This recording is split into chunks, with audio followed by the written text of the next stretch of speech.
ಪ್ರಾತಸ್ಮರಣೀಯರಾಗಿರ್ತಕ್ಕಂಥ ಬಸವಾದಿ ಪ್ರಮಥರನ್ನು ಸ್ಮರಿಸಿಕೊಳ್ಳುತ್ತಾ, ಜೀವನ್ಮುಕ್ತ ಮಹರ್ಷಿಗಳಿಗೆ ನಮಸ್ಕರಿಸುತ್ತಾ, ಕ್ಷೇತ್ರದ ಆರಾಧ್ಯ ದೇವ ಶ್ರೀ ಗುರು ಕೊಟ್ಟೂರೇಶ್ವರಲ್ಲಿ ನಮಸ್ಕರಿಸಿ, ಈ ದಿನದ ಸತ್ಸಂಗದಲ್ಲಿ ಭಾಗವಹಿಸಿರ್ತಕ್ಕಂಥ ಎಲ್ಲ ಶರಣೆಯರೇ ಎಲ್ಲರಿಗೂ ಶರಣಾರ್ಥಿಗಳು. ಮಹಾಭಾರತ ಕಥಾಸಾರ ಭಾಗ 16 ಸಂಚಿಕೆ 16ಕ್ಕೆ ನಾವು ಕಾಲಿಟ್ಟಿದ್ದೀವಿ. ಈ ಒಂದು ಮಹಾಭಾರತ ಕಥಾಸಾರವನ್ನು ಪ್ರಾರಂಭ ಮಾಡೋದಕ್ಕಿಂತ ಮುಂಚೆ ಒಂದು ಪ್ರಚಲಿತ ವಿದ್ಯಮಾನದ ಒಂದು ವಿಚಾರವನ್ನು ನಿಮ್ಮೊಡನೆ ಹಂಚಿಕೊಂಡು ಮುಂದೆ ಹೋಗ್ತಾ ಇದ್ದೀನಿ. ನಾನು ಸಂಸ್ಕೃತದಲ್ಲಿ ಒಂದು ಸುಭಾಷಿತ ಇದೆ, ನಹಿ ಜ್ಞಾನೇನ ಸದೃಶಂ ಅಂತಕ್ಕಂಥದ್ದು. ಜ್ಞಾನಕ್ಕೆ ಸಮನಾದದು, ಜ್ಞಾನವನ್ನು ಮೀರಿದ್ದು ಈ ಸೃಷ್ಟಿಯಲ್ಲಿ ಯಾವುದೂ ಇಲ್ಲ. ಅಂದರೆ ಈ ಸೃಷ್ಟಿಯಲ್ಲಿ ಏನಾದರೂ ಒಂದು ಮಹತ್ವ ಆಯ್ತಂದರೆ ಅದು ಜ್ಞಾನಕ್ಕೆ ಮಾತ್ರ. ಒಂದು ಜಾಣ್ಮೆಗೆ, ಬುದ್ಧಿಗೆ, ವಿವೇಕಕ್ಕೆ ಅದಕ್ಕಿರ್ತಕ್ಕಂಥ ಮಹತ್ವ ಈ ಪ್ರಪಂಚದಲ್ಲಿ, ಈ ಸೃಷ್ಟಿಯಲ್ಲಿ ಯಾವುದಕ್ಕೂ ಇಲ್ಲ ಅಂತಕ್ಕಂಥದ್ದು ಅದು ಸಂಸ್ಕೃತದ ಒಂದು ಶ್ಲೋಕ. ಅದೇ ರೀತಿ ಇನ್ನೊಂದು ಸಂಸ್ಕೃತದ ಉಕ್ತಿ ಇದೆ, ಸ್ವದೇಶೇ ಪೂಜ್ಯತೆ ರಾಜ, ವಿದ್ವಾನ್ ಸರ್ವತ್ರ ಪೂಜ್ಯತೆ. ಒಬ್ಬ ರಾಜ ಆ ದೇಶದಲ್ಲಿ ಮಾತ್ರ ಗೌರವಿಸಲ್ಪಡ್ತಾನೆ. ಚಕ್ರವರ್ತಿ ಆಗಲಿ, ದೊಡ್ಡ ರಾಜ ಆಗಿರಲಿ, ಎಂಥವನೇ ಆಗಿರಲ್ಲ, ಅವನು ಆ ದೇಶದಲ್ಲಿ ಮಾತ್ರ ಅವನು ಗೌರವಿಸಲ್ಪಡ್ತಾನೆ. ಬೇರೆ ದೇಶಕ್ಕೆ ಹೋದ್ರೆ ಅವನ್ನ ಯಾರು ಕೇಳಲ್ಲ. ಆದರೆ ವಿದ್ವಾನ್ ಸರ್ವತ್ರ ಪೂಜ್ಯತೆ, ವಿದ್ವಾಂಸರು, ಪಂಡಿತರು, ಬುದ್ಧಿವಂತರು ಅಂತ ಏನು ಹೇಳ್ತೀವಲ್ಲ, ಇವರು ಎಲ್ಲ ಕಡೆನೂ ಇವರು ಪೂಜ್ಯರಾಗಿರ್ತಾರೆ. ಆ ಪೂಜ್ಯತೆಯನ್ನು ಪಡ್ಕೊಂಡಿರ್ತಾರೆ ಇವರು. ಅಂದರೆ ಎಲ್ಲಿ ಹೋದರೂ ಅವರಿಗೆ ಒಂದು ಬೆಲೆ ಅಂತಕ್ಕಂಥದ್ದು, ಒಂದು ಗೌರವ ಅಂತಕ್ಕಂಥದ್ದು ಇರ್ತತೆ ಅಂತಕ್ಕಂಥದ್ದು ಈ ಒಂದು ಸುಭಾಷಿತದ ಅರ್ಥ. ಅದಕ್ಕೆ ಸಂಬಂಧಿತವಾಗಿ ಒಂದು ವಿಚಾರವನ್ನು ನಾನು ಪ್ರಸ್ತಾಪ ಮಾಡ್ತಾ ಇದ್ದೇನೆ. ಡಿಸೆಂಬರ್ 12ನೇ ತಾರೀಕು, ಇದೇ ತಿಂಗಳು ಡಿಸೆಂಬರ್ 12ನೇ ತಾರೀಕಿನಲ್ಲಿ ವಿಶ್ವ ಚೆಸ್ ಚಾಂಪಿಯನ್ ಅಂತಕ್ಕಂಥದ್ದು ಒಂದು ವಿಶ್ವ ಚದುರಂಗ ಒಂದು ಕ್ರೀಡಾಕೂಟ, ಅದು ಕೂಡ ಚೆಸ್ ಅಂತಕ್ಕಂಥದ್ದು.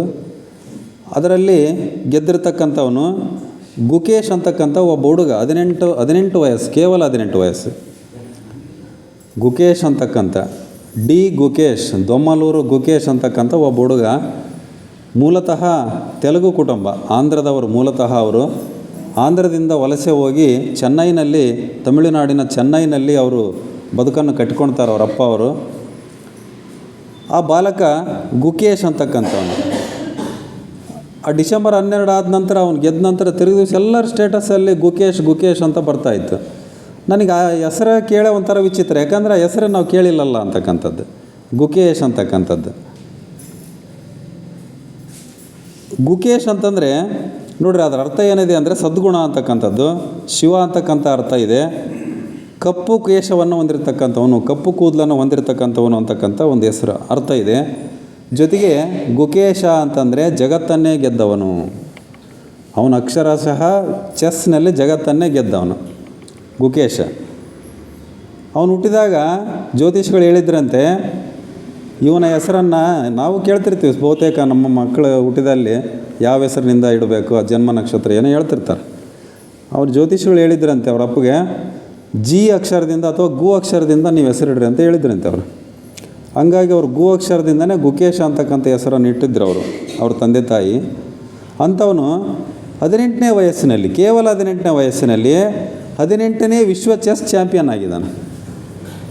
ಇತಿಹಾಸ ಇದು. ಇಡೀ ಜಗತ್ತಿನಲ್ಲಿ 18ನೇ ವಯಸ್ಸಿಗೆ ಚೆಸ್ ಚಾಂಪಿಯನ್ ಆಗಿರ್ತಕ್ಕಂಥದ್ದು ಯಾರೂ ಇಲ್ಲ. ನಮ್ಮ ಭಾರತದವರೇ ಮುಂಚೆ ವಿಶ್ವನಾಥನ್ ಆನಂದ್ ಅಂತ ಇದ್ದರು.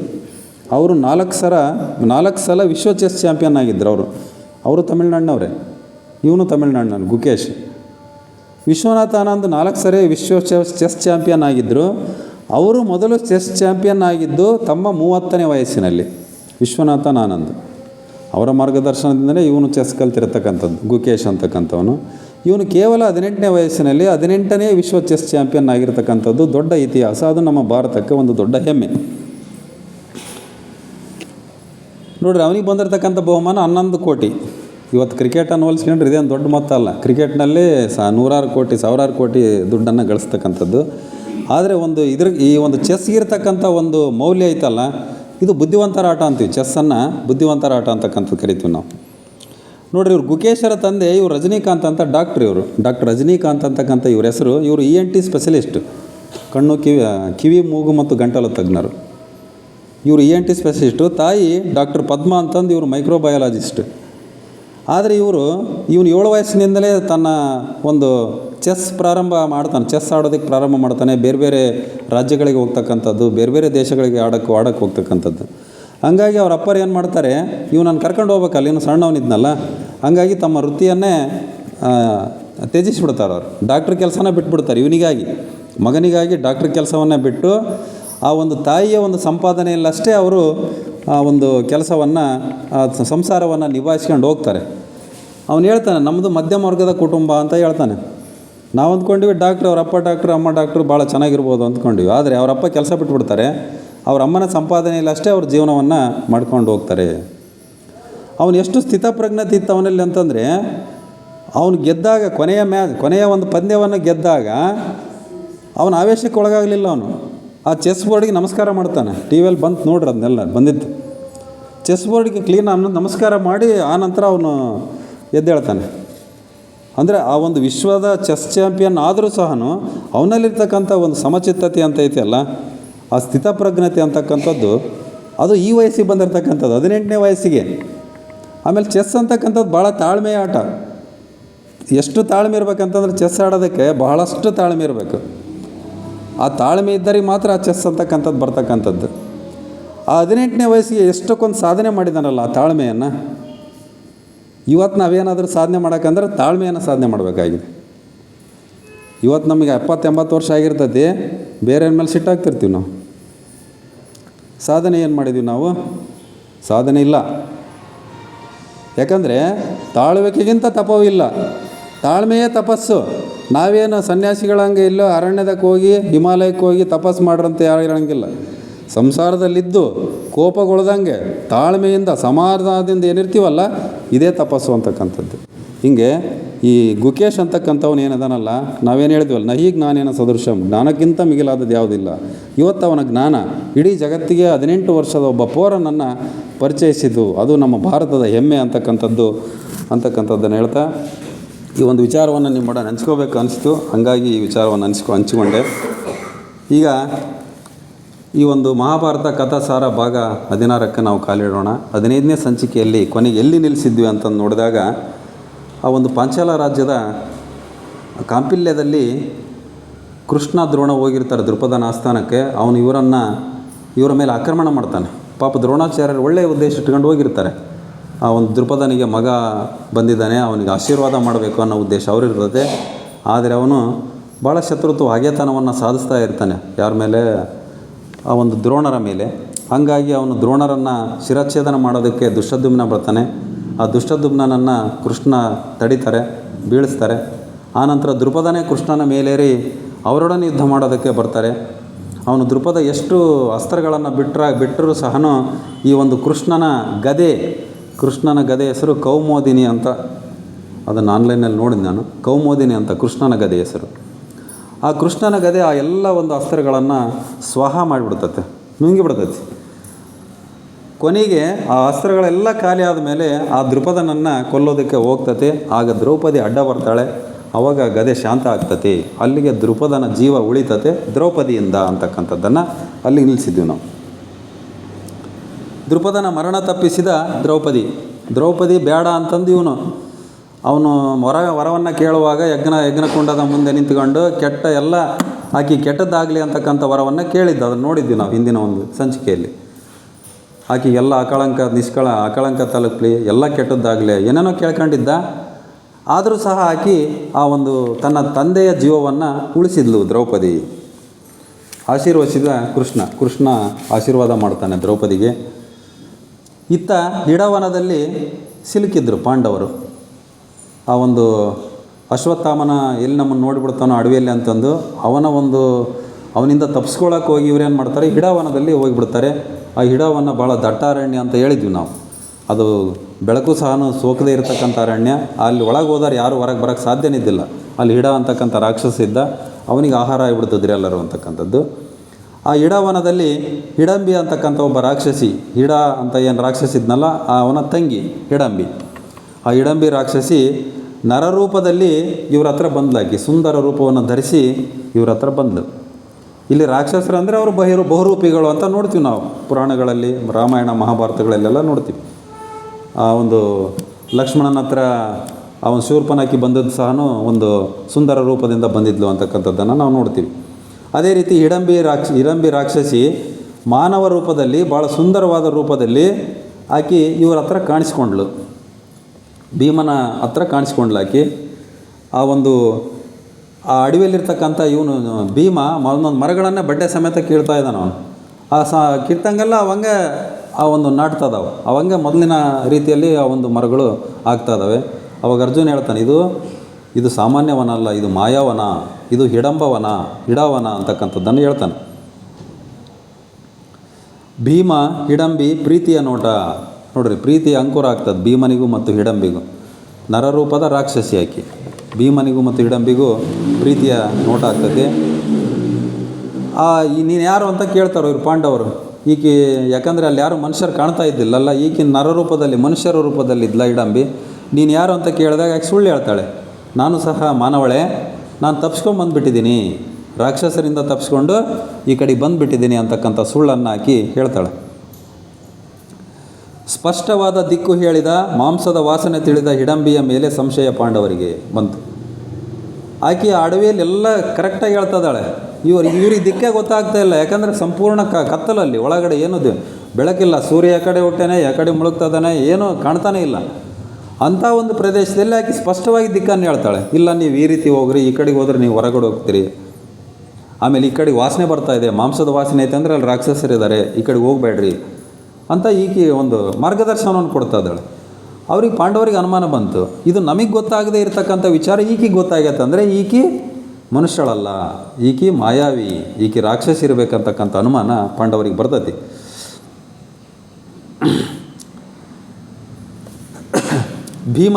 ಭೀಮ ತಂದ ಹಣ್ಣು ಎಲ್ಲರೂ ತಿಂದರು. ಅಲ್ಲಿ ಅಡವಿಯಲ್ಲಿ ಅವ್ರಿಗೆ ಹಣ್ಣು ಹಂಪಲೇನ ಆಹಾರ, ಅವ್ರ ಅಡವಿಯಲ್ಲಿರ್ತಕ್ಕಂಥ ಆಮೇಲೆ ಆ ಒಂದು ಅಡವಿಯಲ್ಲಿ ಬೇಕಾದಷ್ಟು ಹಣ್ಣುಗಳು ಸಿಗ್ತಾಯಿದ್ವು, ಥರಥರದಾಗಿರ್ತಕ್ಕಂಥ ಹಣ್ಣುಗಳು ಸಿಗ್ತಾಯಿದ್ವು. ಹಂಗಾಗಿ ಹಿಂದೆಲ್ಲ ಋಷಿಮುನಿಗಳು ಒಂದು ಅಡವಿಯಲ್ಲೇ ಒಂದು ಆಶ್ರಮವನ್ನು ಕಟ್ಕೊಳ್ತಾ ಇದ್ದರು, ಅಲ್ಲೇ ತಪಸ್ಸನ್ನು ಮಾಡ್ತಾಯಿದ್ರು. ಅವ್ರಿಗೆ ಹಸಿವಾದಾಗ ಹೋಗಿ ಬೇಕಾದಷ್ಟು ಹಣ್ಣನ್ನು ಕಿತ್ಕೊಂಡು, ಆ ಒಂದು ಮರಗಳಲ್ಲಿರ್ತಕ್ಕಂಥ ಹಣ್ಣನ್ನು ಕಿತ್ಕೊಂಡು ಅವರೆಂದು ಬಂದು ಸ್ಟಾಕ್ ಮಾಡ್ತಾ ಇದ್ದಿಲ್ಲ. ಇವಾಗ ನಾವೆಂಗೆ ಸ್ಟಾಕ್ ಮಾಡ್ತೀವಿ, ಸಂಗ್ರಹ ಮಾಡ್ತೀವಲ್ಲ ನಾವು ಪ್ರತಿಯೊಂದನ್ನು ಸಂಗ್ರಹ ಮಾಡ್ತೀವಿ. ಹಣ್ಣು ಬೇಕಂದ್ರೆ ನಾವು ಕೆಜಿಗಟ್ಟಲೆ ತಂದು ಮನೆಗೆ ಇಟ್ಕೊಳ್ತೀವಿ ಫ್ರಿಜ್ನಲ್ಲಿ, ಏನು ಬೇಕಂದ್ರೆ ನಾವು ಸಂಗ್ರಹ ಮಾಡ್ಕೊಳ್ತೀವಿ. ಆದರೆ ಹಿಂದೆಲ್ಲ ಆಗಿದ್ದಿಲ್ಲ. ಋಷಿಮುನಿಗಳು ಆಶ್ರಮದಲ್ಲಿ ಅವ್ರಿಗೆ ಯಾವಾಗ ಹಸಿವಾಗ್ತದೆ ಹೋಗಿ ಮರದಿಂದಲೇ ಹಣ್ಣನ್ನು ಬಿಡಿಸ್ಕೊಳ್ತಾ ಇದ್ರು, ತಿಂತಾಯಿದ್ರು. ಮುಂದೆ ಅವರು ಹೊಳೆಯಲ್ಲೂ ಅಲ್ಲೇ ಪಕ್ಕ ನದಿ ಹೊಳೆ ಹರಿತಾ ಇದ್ದು ನೀರು ಕುಡಿತಾ ಇದ್ರು. ಈ ರೀತಿ ಅವ್ರ ಜೀವನ ಸಾಗಿಸ್ತಾಯಿದ್ರು. ನಾಳೆಗೆ ಅಂತಕ್ಕಂಥದ್ದು ಅವರೆಂದು ಸಂಗ್ರಹ ಮಾಡ್ತಾ ಇದ್ದಿಲ್ಲ. ಹಂಗೆ ಇವ್ರು ಅಡವಿಯಲ್ಲಿರ್ತಾರಲ್ಲ, ಭೀಮ ಹೋಗಿ ಎಲ್ಲ ಹಣ್ಣು ತಂದು, ಯಾಕಂದರೆ ಇವನು ಭೀಮ ಹೆಂಗಂದ್ರೆ ಒಂದು ಮರ ಹಿಂಗೆ ಅಂದುಬಿಟ್ರೆ ಎಲ್ಲ ಹಣ್ಣು ಉದುರಿಬಿಡ್ತಾಯಿದ್ವು. ಆ ಮರನೆಲ್ಲ ಅಲುಗಾಡಿಸ್ಬಿಡ್ತಿದ್ದು ಹೋಗಿ, ಆ ಹಣ್ಣೆಲ್ಲ ತಪ ಬಿದ್ದುಬಿಡ್ತಾಯಿದ್ವು. ಅವನ್ನೆಲ್ಲ ತುಂಬ್ಕೊಂಬಂದ್ಬಿಡ್ತಿದ್ದು ಹಣ್ಣನ್ನು, ಎಷ್ಟು ಬೇಕಷ್ಟು ಸಾಕಷ್ಟು ಹಣ್ಣನ್ನು ತಿಂತಾಯಿದ್ರು. ಪ್ರೀತಿಯ ಅಂಕುರ ಭೀಮ ಮತ್ತು ಹಿಡಂಬಿಗೆ ಪ್ರೀತಿಯ ಅಂಕುರ ಸ್ಟಾರ್ಟ್ ಆಗ್ತತಿ. ಇತ್ತ ದ್ರುಪದನ ಆಸ್ಥಾನದಲ್ಲಿ ಆ ಒಂದು ಗದೆಯ ಒಂದು ಇದರಿಂದ ಉಳ್ಕೊಂಡ, ದ್ರೌಪದಿ ಅಡ್ಡ ಬಂದದಕ್ಕೆ ದ್ರುಪದ ಉಳ್ಕೊಂಡ ತನ್ನ ತಂದೆ. ಆ ಆಸ್ಥಾನದಲ್ಲಿ ಕೃಷ್ಣ ಕುತ್ಕೊಂತಾನೆ. ಕೃಷ್ಣ, ದ್ರೋಣಾಚಾರ್ಯರು, ದ್ರುಪದ ಎಲ್ಲ ಆಸ್ಥಾನದಲ್ಲಿ ಕುತ್ಕೊಳ್ತಾರೆ. ನೋಡ್ರಿ, ಕೃಷ್ಣ ಹೇಳ್ತಾನೆ, ಅಹಂಕಾರ ಎಂದರೇನು? ಏನು ಅಹಂಕಾರ ಅಂತಂದರೆ, ಅಹಂಕಾರಿ ವ್ಯಕ್ತಿ ಬೇರೆಯವರಿಂದ ಗೌರವ ಬಯಸುತ್ತಾನೆ. ನೋಡ್ರಿ, ಒಂದೊಂದು ಪಾಯಿಂಟ್ಗಳು ಎಷ್ಟು ಇವೆಲ್ಲ ನಮಗೆ ನಾವು ಇಣಿಕೆ ನೋಡ್ಕೋಬೇಕಷ್ಟೇ. ಬೇರೆಯವರಿಗೆ, ಯಾಕಂದರೆ ಶರಣರು ಹೇಳೋದು ಅದೇನೆ, ಅವ್ರು ಏನು ಮಾರ್ಗದರ್ಶನ ಕೊಡೋಲ್ಲ, ನಿಮಗೆ ನೀವು ಇಣಿಕೆ ನೋಡ್ಕೊಳ್ರಿ. ಅರಿವೇ ಗುರು. ನಮಗೆ ನಾವು ಇಣಿಕೆ ನೋಡ್ಬೇಕು. ನಾನು ಹೆಂಗದೀನಿ, ನಾನಿವತ್ತು ಸಿಟ್ಟಾಗಿದ್ನ್ಯಾ, ನಾನಿವತ್ತು ಯಾರಿಗೆ ನೋವು ಮಾಡಿದೆ, ಎಷ್ಟು ಜನಕ್ಕೆ ನನ್ನಿಂದ ಸಂತೋಷ ಆಯ್ತು ಇವತ್ತು, ಇವನ್ನೆಲ್ಲ ನಾವು ನೋಡ್ಕೊತ ಹೋಗ್ಬೇಕು ಅಷ್ಟೇ. ಸ್ವಾವಲೋಕನ. ಅಹಂಕಾರಿ ವ್ಯಕ್ತಿ ಐತಲ್ಲ, ಬೇರೆಯವರು ನಮಗೆ ಗೌರವ ಕೊಡಲಿ, ಅವ್ರು ನಮ್ಗೆ ನಮಸ್ಕಾರ ಮಾಡಲಿ ಅಂತ ಬಯಸ್ತೀವಿ. ನಾವು ಸಹ ಸಹಜವಾಗಿ ಬಯಸ್ತಕ್ಕಂಥದ್ದು ಅದು. ಅವ್ನು ನಾನು ನೋಡಿ ಹಂಗೆ ಅವನು ಓದ್ ನೋಡಿ, ನನಗೆ ಎದುರಿಗೆ ಕಂಡ್ರೆ ನಾವು ನಮಗೆ ನಮಸ್ಕಾರ ಮಾಡಲಿಲ್ಲ ನೋಡಿ, ನಾವು ಮಾತಾಡ್ತಿರ್ತೀವಿ ಸಹಜವಾಗಿ. ಪ್ರಶಂಸೆ ಬಯಸುತ್ತಾನೆ, ಹೊಗಳಬೇಕು. ಹೊಗಳಿ ಒನ್ನ ಶೂಲಕ್ಕೆ ಏರಿಸದಿರಿ ಅಂತ ಹೇಳ್ತಾರೆ ಬಸವಣ್ಣವ್ರು. ಹೊಗಳಬೇಡ್ರಿ. ಆ ಹೊಗಳಿಕೆ ಅನ್ನೋದು ಒನ್ನ ಶೂಲ, ತ್ರಿಶೂಲ. ಆ ತ್ರಿಶೂಲ ಬಂಗಾರದ್ದಾದರೂ ಚುಚ್ಚೋದೇ ಅದು ಪ್ರಾಣ ತೆಗೆಯೋದೆ. ಹಂಗಾಗಿ ಬೇಡ ಅಂತ ಹೇಳ್ತಾರೆ ಅದನ್ನ. ಶಕ್ತಿಯ ಬಗ್ಗೆ ಮೆಚ್ಚುಗೆ ಬಯಸುತ್ತಾನೆ. ತಮ್ಮ ಶಕ್ತಿಯ ಬಗ್ಗೆ ಎಲ್ಲರೂ ಹೊಗಳ್ಬೇಕು. ಬೇರೆಯವರಿಂದ ಪ್ರಶಂಸೆ ಕೇಳಲು ಬಯಸುತ್ತಾನೆ ಅಂಥವನ್ನ ಅಹಂಕಾರಿ ಅಂತ ಹೇಳ್ತೀವಿ ಅಂತಂದು ಕೃಷ್ಣ ಹೇಳ್ತದಾನೆ. ಅವನಿಗೆ ತನ್ನ ಮೇಲೆ ತನಗೆ ವಿಶ್ವಾಸ ಇರುವುದಿಲ್ಲ. ಯಾರು ಅಹಂಕಾರದಿಂದ ವರ್ತನೆ ಮಾಡ್ತಾರೋ ಅವರಿಗೆ ತನ್ನ ಮೇಲೆ ತನಗೆ ಆ ವಿಶ್ವಾಸ ಇರಲ್ಲ. ಭಯವಿರುತ್ತದೆ ತಾನು ದುರ್ಬಲನೆಂದು, ಭಯ ಇರ್ತತೆ. ಹಂಗಾಗಿ ಅದನ್ನೊಂದು ಕ್ರಿಯೇಟ್ ಮಾಡ್ಕೊಳ್ತಾರೆ. ನಾವೆಲ್ಲ ಈ ಕಾಮನ್ ಆಗಿ ಅಂತೀವಿ ಬಿಲ್ಡಪ್ ಅಂತೀವಿ. ಒಂದು ಏನು ಬಿಲ್ಡಪ್ ನೋಡಪ್ಪ ಅಂತೀವಿ. ಈಗೆಲ್ಲ ನಾವು ರಾಜಕೀಯದವ್ರನ್ನ ನೋಡಿದಾಗ ಒಂದೊಂದು ಕಾರ್ನೇ ಬರ್ತಾರೆ, ಹಿಂದೆ ಮುಂದೆ 10 ಕಾರ್ ಬಂದಿರ್ತಾವೆ ಅವ್ರಿಗೆ, ಅದೇ ಬಿಲ್ಡಪ್ಪು. ಅವರೇ ದುಡ್ಡು ಕೊಟ್ಟು ಕರ್ಕೊಂಬಂದಿರ್ತಾರೆ ಆ ಜನಗಳನ್ನ. ಅವ್ರೇನು ಪ್ರೀತಿಯಿಂದ ಯಾರು ಬಂದಿರಲ್ಲ, ಅವ್ರ ದುಡ್ಡಿನಾಗ ಮಜಾ ಮಾಡಿ ಬಂದಿರ್ತಾರೆ ಅಷ್ಟೇ ಅವರು. ಅದೇ ಬಿಲ್ಡಪ್ಪು. ಅವನಿಗೇನಾಗತ್ತೆ, ಅವನಿಗೆ ನನ್ನಿಂದ ಇಷ್ಟು ಜನ ಅದಾರ ಅಮ್ಮಂಗೆ ಆಕತಿ. ಇವನು ದುಡ್ಡು ಕೊಟ್ಟರೆ ಮಾತ್ರ ಬರ್ತಾರೆ ಅವ್ರ ಜನ, ದುಡ್ಡು ಕೊಡಲಿಲ್ಲ ಅಂದ್ರೆ ಅವ್ರು ಯಾರು ಬರಲ್ಲ ನಾಳೆ ಮತ್ತೆ. ಹಂಗೆ ಬೆಲ್ಲ ಇದ್ದಾಗ ಇರುವೆ ಮುತ್ಕೊಂತವಲ್ಲ, ಹಂಗೆ ಹಣ ಇದ್ದಾರ ಹತ್ರ ಜನ ಇದ್ದೇ ಇರ್ತಾರೆ. ಆದರೆ ಹಣ ಇಲ್ದಾಗೂ ಜನ ನಿನ್ನ ಹತ್ರ ಇರ್ತಾರಲ್ಲ, ಅಂಥ ವ್ಯಕ್ತಿತ್ವ ನಮ್ದು ಆಗಬೇಕು ಅಂತಕ್ಕಂಥದ್ದನ್ನು ಹೇಳ್ತಕ್ಕಂಥದ್ದು. ಅಹಂಕಾರ ಭಯದ ಇನ್ನೊಂದು ರೂಪ. ಯಾರು ಅಹಂಕಾರಿ ಇರ್ತಾರೋ ಅವನಿಗೆ ಭಯ ಇರ್ತದೆ ಒಂದು ನಡುಕೆ, ಅವನಲ್ಲಿ ಒಳೊಳಗೆ ಒಂದು ಭಯ ಇರ್ತತೆ. ಆದರೆ ಅದನ್ನು ತೋರಿಸ್ಕೊಳಲ್ಲ, ಆ ಅಹಂಕಾರವನ್ನು ವ್ಯಕ್ತಪಡಿಸ್ತಾನೆ ಅಂತಕ್ಕಂಥದ್ದು. ಈಗ ಮುಂದೆ ಇದು ಮಹಾಭಾರತದಲ್ಲಿ ಬರುತ್ತೆ ಉತ್ತರ ಕುಮಾರ ಅಂತಕ್ಕಂಥ, ಉತ್ತರ ಭೂಪ ಅಂತೀವಿ ನಾವು. ವಿರಾಟ ರಾಜನ ಮಗ. ಅವನು ತನ್ನ ಅರಮನೆಯಲ್ಲಿ ತನ್ನ ಹೆಂಡತಿಯರ ಎದುರಿಗೆ ಭಾಳ ಕೊಚ್ಕೊಳ್ತಾ ಇರ್ತಾನೆ. ನಾನು ಅಂಥ ಯುದ್ಧ ಮಾಡ್ತೀನಿ, ಹಿಂಗೆ ಮಾಡ್ತೀನಿ, ಹಂಗೆ ಮಾಡ್ತೀನಿ, ಹಿಂಗೆ ಮಾಡ್ತೀನಿ. ಆದರೆ ನಿಜವಾದ ಯುದ್ಧ ಪ್ರಾರಂಭ ಆದಾಗ ಅವನು ಓಡಿ ಬಂದುಬಿಡ್ತಾನೆ, ವಾಪಸ್ಸು ಓಡಿ ಬಂದುಬಿಡ್ತಾನೆ. ಅಂಥ ಉತ್ತರ ಕುಮಾರರು ಆಗಬಾರ್ದು ಅಂತಕ್ಕಂಥದ್ದು. ಅಹಂಕಾರಿಗಳಲ್ಲಿ ಪ್ರೀತಿ ಇರಲ್ಲ. ಯಾರು ಅಹಂಕಾರದಿಂದ ಇರ್ತಾರೋ ಅವರಲ್ಲಿ ಪ್ರೀತಿ ಅಂತಕ್ಕಂಥದ್ದು, ಆ ಭಾವನೆ ಅಂತಕ್ಕಂಥದ್ದು ಇರಲ್ಲ ಅಂತಕ್ಕಂಥದ್ದನ್ನು ಕೃಷ್ಣ ಹೇಳ್ತಾನೆ. ಅದನ್ನೆಲ್ಲ ಯಾರಿಗೆ ಹೇಳ್ತಾನೆ? ದ್ರುಪದನಿಗೆ ಹೇಳ್ತಾನೆ. ಯಾಕಂದರೆ ಇವನು ದೊಡ್ಡ ಅಹಂಕಾರಿ ದ್ರುಪದ. ಅವನು ದ್ರೋಣಾಚಾರ್ಯನ ಕೊಲ್ಲಕ್ಕೆ ಹೋಗ್ತಾನೆ. ಶ್ರೀಕೃಷ್ಣನ ಭಗವಂತ ಅಂತ ಗೊತ್ತಿದ್ರು ಅವನನ್ನು ಕೊಲ್ಲಕ್ಕೆ ಹೋಗ್ತಾನೆ. ಕೊನೆಗೆ ಅವನಿಗೆ ಅದೇ ವಾಪಸ್ ಬಂದಾಗ ದ್ರೌಪದಿ ಏನು ಅಡ್ಡ ಬಂದು ಅವನನ್ನು ಉಳಿಸ್ತಾಳಲ್ಲ, ಅವಾಗ ಅವನಿಗೆ ಜ್ಞಾನೋದಯ ಆಗ್ತತಿ. ಎಲ್ಲರಿಗೂ ಒಂದೊಂದು ಸಮಯದಲ್ಲಿ ಜ್ಞಾನೋದಯ ಆಗ್ತತಿ. ಕೆಲವ್ರಿಗೆ ಬೇಗ ಆಗ್ಬೋದು, ಕೆಲವ್ರಿಗೆ ಕೊನೆಗೆ ಲೇಟಾಗಿ ಆಗ್ಬೋದು. ಹಂಗೆ ದ್ರುಪದನಿಗೆ ಸಹ ಜ್ಞಾನೋದಯ ಆಗ್ತದೆ ತನ್ನ ಮಗಳಿಂದ, ಶ್ರೀಕೃಷ್ಣನಿಂದ. ನೋಡ್ರಿ, ಅವನು ಹೇಳ್ತಾನೆ ದ್ರುಪದ ದ್ರೋಣಾಚಾರ್ಯರಿಗೆ ಹೇಳ್ತಾನೆ, ನನ್ನ ಮಗ ದುಷ್ಟದ್ಯುಮ್ನನಿಗೆ ವಿದ್ಯಾದಾನ ಮಾಡಿ ಅಂತ ಹೇಳ್ತಾನೆ. ಆ ದುಷ್ಟದ್ಯುಮ್ನೇ ಕೊಲ್ಲಕ್ಕೆ ಹೋಗಿದ್ದ ದ್ರೋಣಾಚಾರ್ಯರನ್ನು. ಮುಂದೆ ಕುರುಕ್ಷೇತ್ರ ಯುದ್ಧದಲ್ಲಿ ಸಹ ಅವನೇ ಕೊಲ್ಲೋದು ದ್ರೋಣಾಚಾರ್ಯರನ್ನು. ಆದರೆ ದ್ರೋಣಾಚಾರ್ಯರು ಅದನ್ನೆಲ್ಲ ಏನು ಮನಸ್ಸಲ್ಲಿ ಇಟ್ಕೊಳಲ್ಲ, ಭಾಳ ಪ್ರೀತಿಯಿಂದ ಅವನಿಗೆ ವಿದ್ಯೆಯನ್ನು ಕಲಿಸ್ತಾರೆ. ಅದು ಒಂದು ಗುರುವಿಗಿರ್ತಕ್ಕಂಥ ಒಂದು ಮಹತ್ವ ಅಂತಕ್ಕಂಥದ್ದು. ಗುರು ಯಾರ ಬಗ್ಗೆನೂ ಸಹ ಒಂದು ಯಾವುದೇ ಒಂದು ಕೆಟ್ಟ ಯೋಚನೆ ಇಲ್ದಂಗೆ ಆ ಒಂದು ವಿದ್ಯಾದಾನವನ್ನು ಮಾಡ್ತಾರಲ್ಲ, ಅದು ಗುರುಗಳ ಒಂದು ಮಹತ್ವ ಅಂತಕ್ಕಂಥದ್ದು. ಕೃಷ್ಣ ಹೇಳ್ತಾನೆ ನೋಡ್ರಿ, ದ್ರೌಪದಿಯ ಸಮರ್ಪಣಾ ಭಾವ ನೋಡ್ರಿ ನೀವು. ದ್ರುಪದನಿಗೆ ಹೇಳ್ತಾನೆ, ನಿನ್ನ ಮಗಳನ್ನು ನೀವು ಹೊರಗಾಕಿದ್ರಿ, ಗಡೀಪಾರು ಶಿಕ್ಷೆ ಕೊಟ್ರಿ, ಆದರೆ ಆಕೆ ತನ್ನ ತಂದೆಯನ್ನು ಸಾಯಿಸಬಾರ್ದಂತ ಅಡ್ಡ ನಿಂತಲು. ದ್ರೌಪದಿಯಿಂದ ಇವತ್ತು ನೀವು ಬದುಕಿದ್ರಿ. ಆಕೆಯ ಸಮರ್ಪಣಾ ಭಾವ ನೋಡ್ರಿ. ನಾನು ಸತ್ರ ಚಿಂತಿಲ್ಲ, ನಮ್ಮಪ್ಪ ಸಾಯಬಾರ್ದು ಅಂತಕ್ಕಂಥ ಅಡ್ಡ ನಿಂತಲು ಆಕೆ ಆ ಗದಿಗೆ. ಆಕೆಯ ಸಮರ್ಪಣಾ ಭಾವನವನ್ನು ನೋಡ್ರಿ ಅಂತಕ್ಕಂಥದ್ದು. ಆ ಸಮರ್ಪಣಾ ಭಾವ ಇವತ್ತಿಲ್ಲ.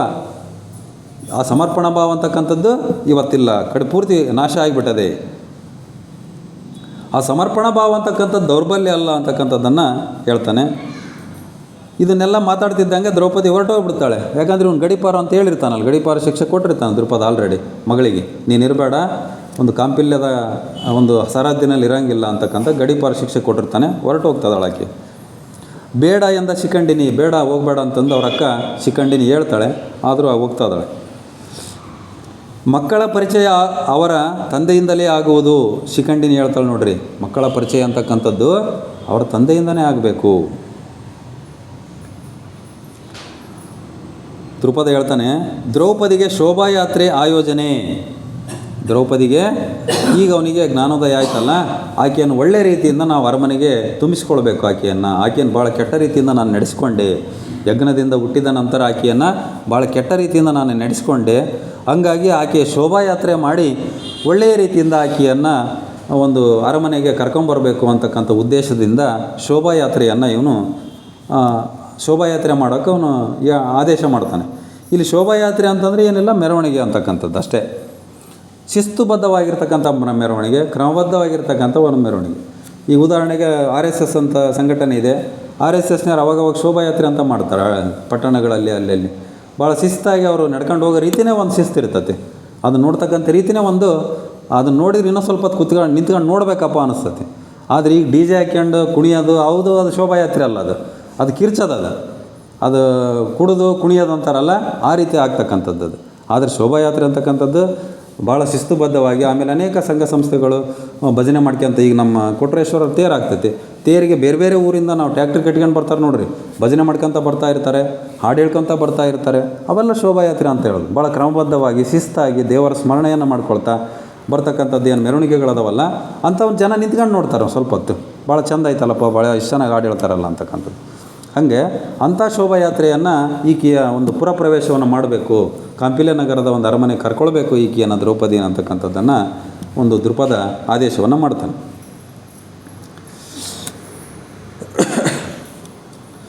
ನೋಡ್ರಿ, ಶಿಖಂಡಿನಿ ಹೇಳ್ತಾಳೆ ಅವರಪ್ಪಗೆ, ಕಾಂಪಿಲ್ಯ ತ್ಯಜಿಸುವ ನಿರ್ಧಾರ ಮಾಡಿದ್ದಾಳೆ ದ್ರೌಪದಿ ಅಂತ ಹೇಳ್ತಾಳೆ.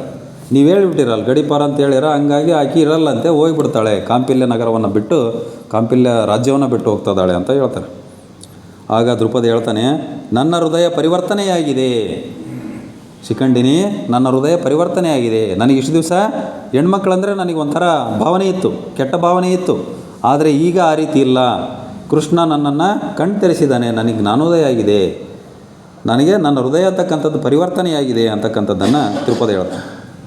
ವಾಪಸ್ ಕರೆದೊಯ್ಯಲು ಬಂದ ಕೃಷ್ಣ, ಆಕೆಯನ್ನು ಕರ್ಕೊಂಡು ವಾಪಸ್ ಹೋಗೋಕ್ಕೆ ಕೃಷ್ಣನೇ ಬರ್ತಾನೆ, ಸ್ವತಃ ವಾಪಸ್ ಕರ್ಕೊಂಡು ಹೋಗೋಕ್ಕೆ ಬರ್ತಾನೆ. ಆಗ ಹೇಳ್ತಾನೆ ನೋಡ್ರಿ, ನನ್ನ ಗದೆಗೆ ಯಾವ ಪ್ರೀತಿಯ ಮಂತ್ರ ಹೇಳಿದೆ? ಆಕೆ ದ್ರೌಪದಿ ಕೇಳ್ತಾನೆ, ನನ್ನ ಗದೆ ಆಯ್ತಲ್ಲ ಅದು ನಿನ್ನ ಹತ್ರ ಬಂದು ನೀನು ಅಡ್ಡ ಬಂದ ತಕ್ಷಣವೇ ನಿಂತುಬಿಡ್ತು, ಏನು ಮಾಡಿದೆ ಅದಕ್ಕೆ? ಯಾವ ಮಂತ್ರ ಹಾಕಿ ಆ ಗದೆಯನ್ನು ನಿಲ್ಲಿಸಿದೆ ಅಂತಕ್ಕಂಥದ್ದನ್ನು ಆಕೆಗೆ ಕೇಳ್ತಾನೆ. ಅದು ಆಕೆಗೂ ಗೊತ್ತಿಲ್ಲ, ಸ್ವತಃ ಅದನ್ನು ನಿಲ್ಲಿಸಿರೋದೇ ಕೃಷ್ಣ, ಆದರೂ ಆಕೆಗೆ ಆ ರೀತಿ ಕೇಳ್ತಾನೆ ತಮಾಷೆಯಾಗಿ. ಅದಕ್ಕೆ ದ್ರೌಪದಿ ಹೇಳ್ತಾಳೆ ನೋಡ್ರಿ, ನನ್ನ ಜನ್ಮದ ಮಹತ್ವ ಏನು, ನನ್ನ ಕರ್ತವ್ಯವೇನು, ನನ್ನ ತಂದೆ ನನ್ನನ್ನು ಸ್ವೀಕರಿಸಬೇಕು ಅಂತಕ್ಕಂಥದ್ದನ್ನು ಹೇಳ್ತಾಳೆ. ನನ್ನ ಜನ್ಮದ ಮಹತ್ವ ಏನು, ನನ್ನ ಕರ್ತವ್ಯ ಏನು ಈ ಒಂದು ಭೂಲೋಕದಲ್ಲಿ, ನನ್ನ ತಂದೆ ಯಾಕೆ ನನ್ನ ಸ್ವೀಕಾರ ಮಾಡಲಿಲ್ಲ ಅಂತಕ್ಕಂಥದ್ದನ್ನು ಕೇಳ್ತಾಳೆ ಆಕೆ. ನನ್ನ ತಂದೆ ನನ್ನನ್ನು ಗೌರವಿಸಬೇಕು. ಅದಕ್ಕೆ ಕೃಷ್ಣ ಹೇಳ್ತಾನೆ ನೋಡ್ರಿ, ಪ್ರತಿಯೊಬ್ಬ ವ್ಯಕ್ತಿಯು ದೇವರ ವ್ಯಕ್ತ ಸ್ವರೂಪ, ನಮ್ಮೆಲ್ಲರಲ್ಲೇ ದೇವರಿದ್ದಾನೆ, ನಾವ್ಯಾರು ಸಹ ಗುಲುಮಾನವರಲ್ಲ, ನಮ್ಮೆಲ್ಲರಲ್ಲೂ ದೇವರದ್ದಾನೆ, ಅದನ್ನು ನಾವು ಕಂಡುಕೊಳ್ಬೇಕಾಗಿದೆ. ದೇವರದನ ಅಂತಂದರೆ ಒಳ್ಳೆಯ ವ್ಯಕ್ತಿತ್ವ ಅಷ್ಟೇ. ಒಳ್ಳೆಯ ವ್ಯಕ್ತಿತ್ವವನ್ನು, ಒಳ್ಳೆಯ ಆಚಾರ ವಿಚಾರಗಳನ್ನು, ಸದಾಚಾರಗಳನ್ನು ಯಾರು ರೂಢಿಸ್ಕೊಳ್ತಾರೆ ಅವರೇ ದೇವಮಾನವ ಅಂತಕ್ಕಂಥದ್ದು.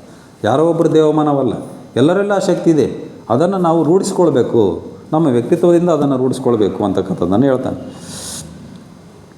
ಹಾಗಾದರೆ ನಾನೇನು ಮಾಡಬೇಕು ಅಂತ ದ್ರೌಪದಿ ಕೇಳ್ತಾಳೆ. ನನ್ನ ಜನ್ಮ ಸಾರ್ಥಕ ಆಗಬೇಕಂತಂದರೆ ನಾನೇನು ಮಾಡಬೇಕು ಅಂತಕ್ಕಂಥದ್ದು ದ್ರೌಪದಿಯ ಪ್ರಶ್ನೆ. ಅದಕ್ಕೆ ಹೇಳ್ತಾನೆ ಕೃಷ್ಣ, ಧರ್ಮ ಪಾಲನೆ, ನೀನು ಧರ್ಮ ಪಾಲನೆ ಅಷ್ಟೇ ಮಾಡಬೇಕು, ಧರ್ಮ ಸಂಸ್ಥಾಪನೆ ಮಾಡಲು ಸಹಾಯ ಮಾಡಬೇಕು, ಇವೆರಡೇ ನಿನ್ನ ಕರ್ತವ್ಯ. ಧರ್ಮವನ್ನು ಪಾಲನೆ ಮಾಡ್ತಕ್ಕಂಥದ್ದು, ಧರ್ಮ ಸಂಸ್ಥಾಪನೆ ಮಾಡಲು ನಿನ್ನ ಸಹಾಯ ಬೇಕು ನನಗೆ ಅಂತಕ್ಕಂಥದ್ದನ್ನು ಕೃಷ್ಣ ಹೇಳ್ತಾನೆ. ಯಾಕಂದರೆ ಯಾವುದೇ ಒಂದು ಒಳ್ಳೆಯ ಕೆಲಸಕ್ಕೆ ಯಾರೋ ಒಬ್ಬರ ಕೈಯಿಂದ ಆಗ್ತಕ್ಕಂಥದ್ದಲ್ಲ, ಎಲ್ಲರೂ ಸಹ ಜೊತೆಗೂಡಿದಾಗ ಒಂದು ಒಳ್ಳೆಯ ಕೆಲಸಗಳು ಅಂತಕ್ಕಂಥದ್ದು ಆಗ್ತವೆ. ನೋಡ್ರಿ, ಧರ್ಮದ ಆಧಾರ ಜ್ಞಾನ, ಪ್ರೇಮ, ನ್ಯಾಯ, ಸಮರ್ಪಣೆ, ಧೈರ್ಯ, ಇವು 5 ಅಂತ ಹೇಳ್ತಾನೆ. ಯಾವುದೇ ಒಂದು ಧರ್ಮಕ್ಕೆ ಇವು 5 ಆಧಾರ ಸ್ತಂಭಗಳು ಅಂತಕ್ಕಂಥದ್ದು ಹೇಳ್ತಾನೆ. ಜ್ಞಾನ, ಯಾವುದೇ ಧರ್ಮ ಅಂದರೆ ಅಲ್ಲಿ ಜ್ಞಾನ ಇರಬೇಕು. ಯಾವುದೋ ಮೂಢನಂಬಿಕೆ, ಅಜ್ಞಾನಿಗಳು ಮಾಡ್ತಕ್ಕಂಥದ್ದು ಇದು ಧರ್ಮ ಅಲ್ಲ. ಒಂದು ಜ್ಞಾನ ಇರಬೇಕಲ್ಲಿ, ಒಂದು ತಿಳುವಳಿಕೆ ಇರಬೇಕು, ಒಂದು ಒಳ್ಳೆಯ ವಿಚಾರ ಇರಬೇಕು, ಅದು ಒಂದು ಧರ್ಮ. ಅಲ್ಲಿ ಪ್ರೇಮ ಇರಬೇಕು, ದೈವೇ ಧರ್ಮದ ಮೂಲವಯ್ಯ, ಅಲ್ಲಿ ಪ್ರೀತಿ ಇರಬೇಕು. ಯಾವುದೇ ಒಂದು ಧರ್ಮ ಅಂತಂದರೆ ಅಲ್ಲಿ ಪ್ರೀತಿ ಪ್ರೇಮ ಅಂತಕ್ಕಂಥದ್ದು ಇರಬೇಕು, ಅಲ್ಲಿ ಕಟುಕರಿಗೆ ಅವಕಾಶ ಇಲ್ಲ ಒಂದು ಧರ್ಮದಲ್ಲಿ.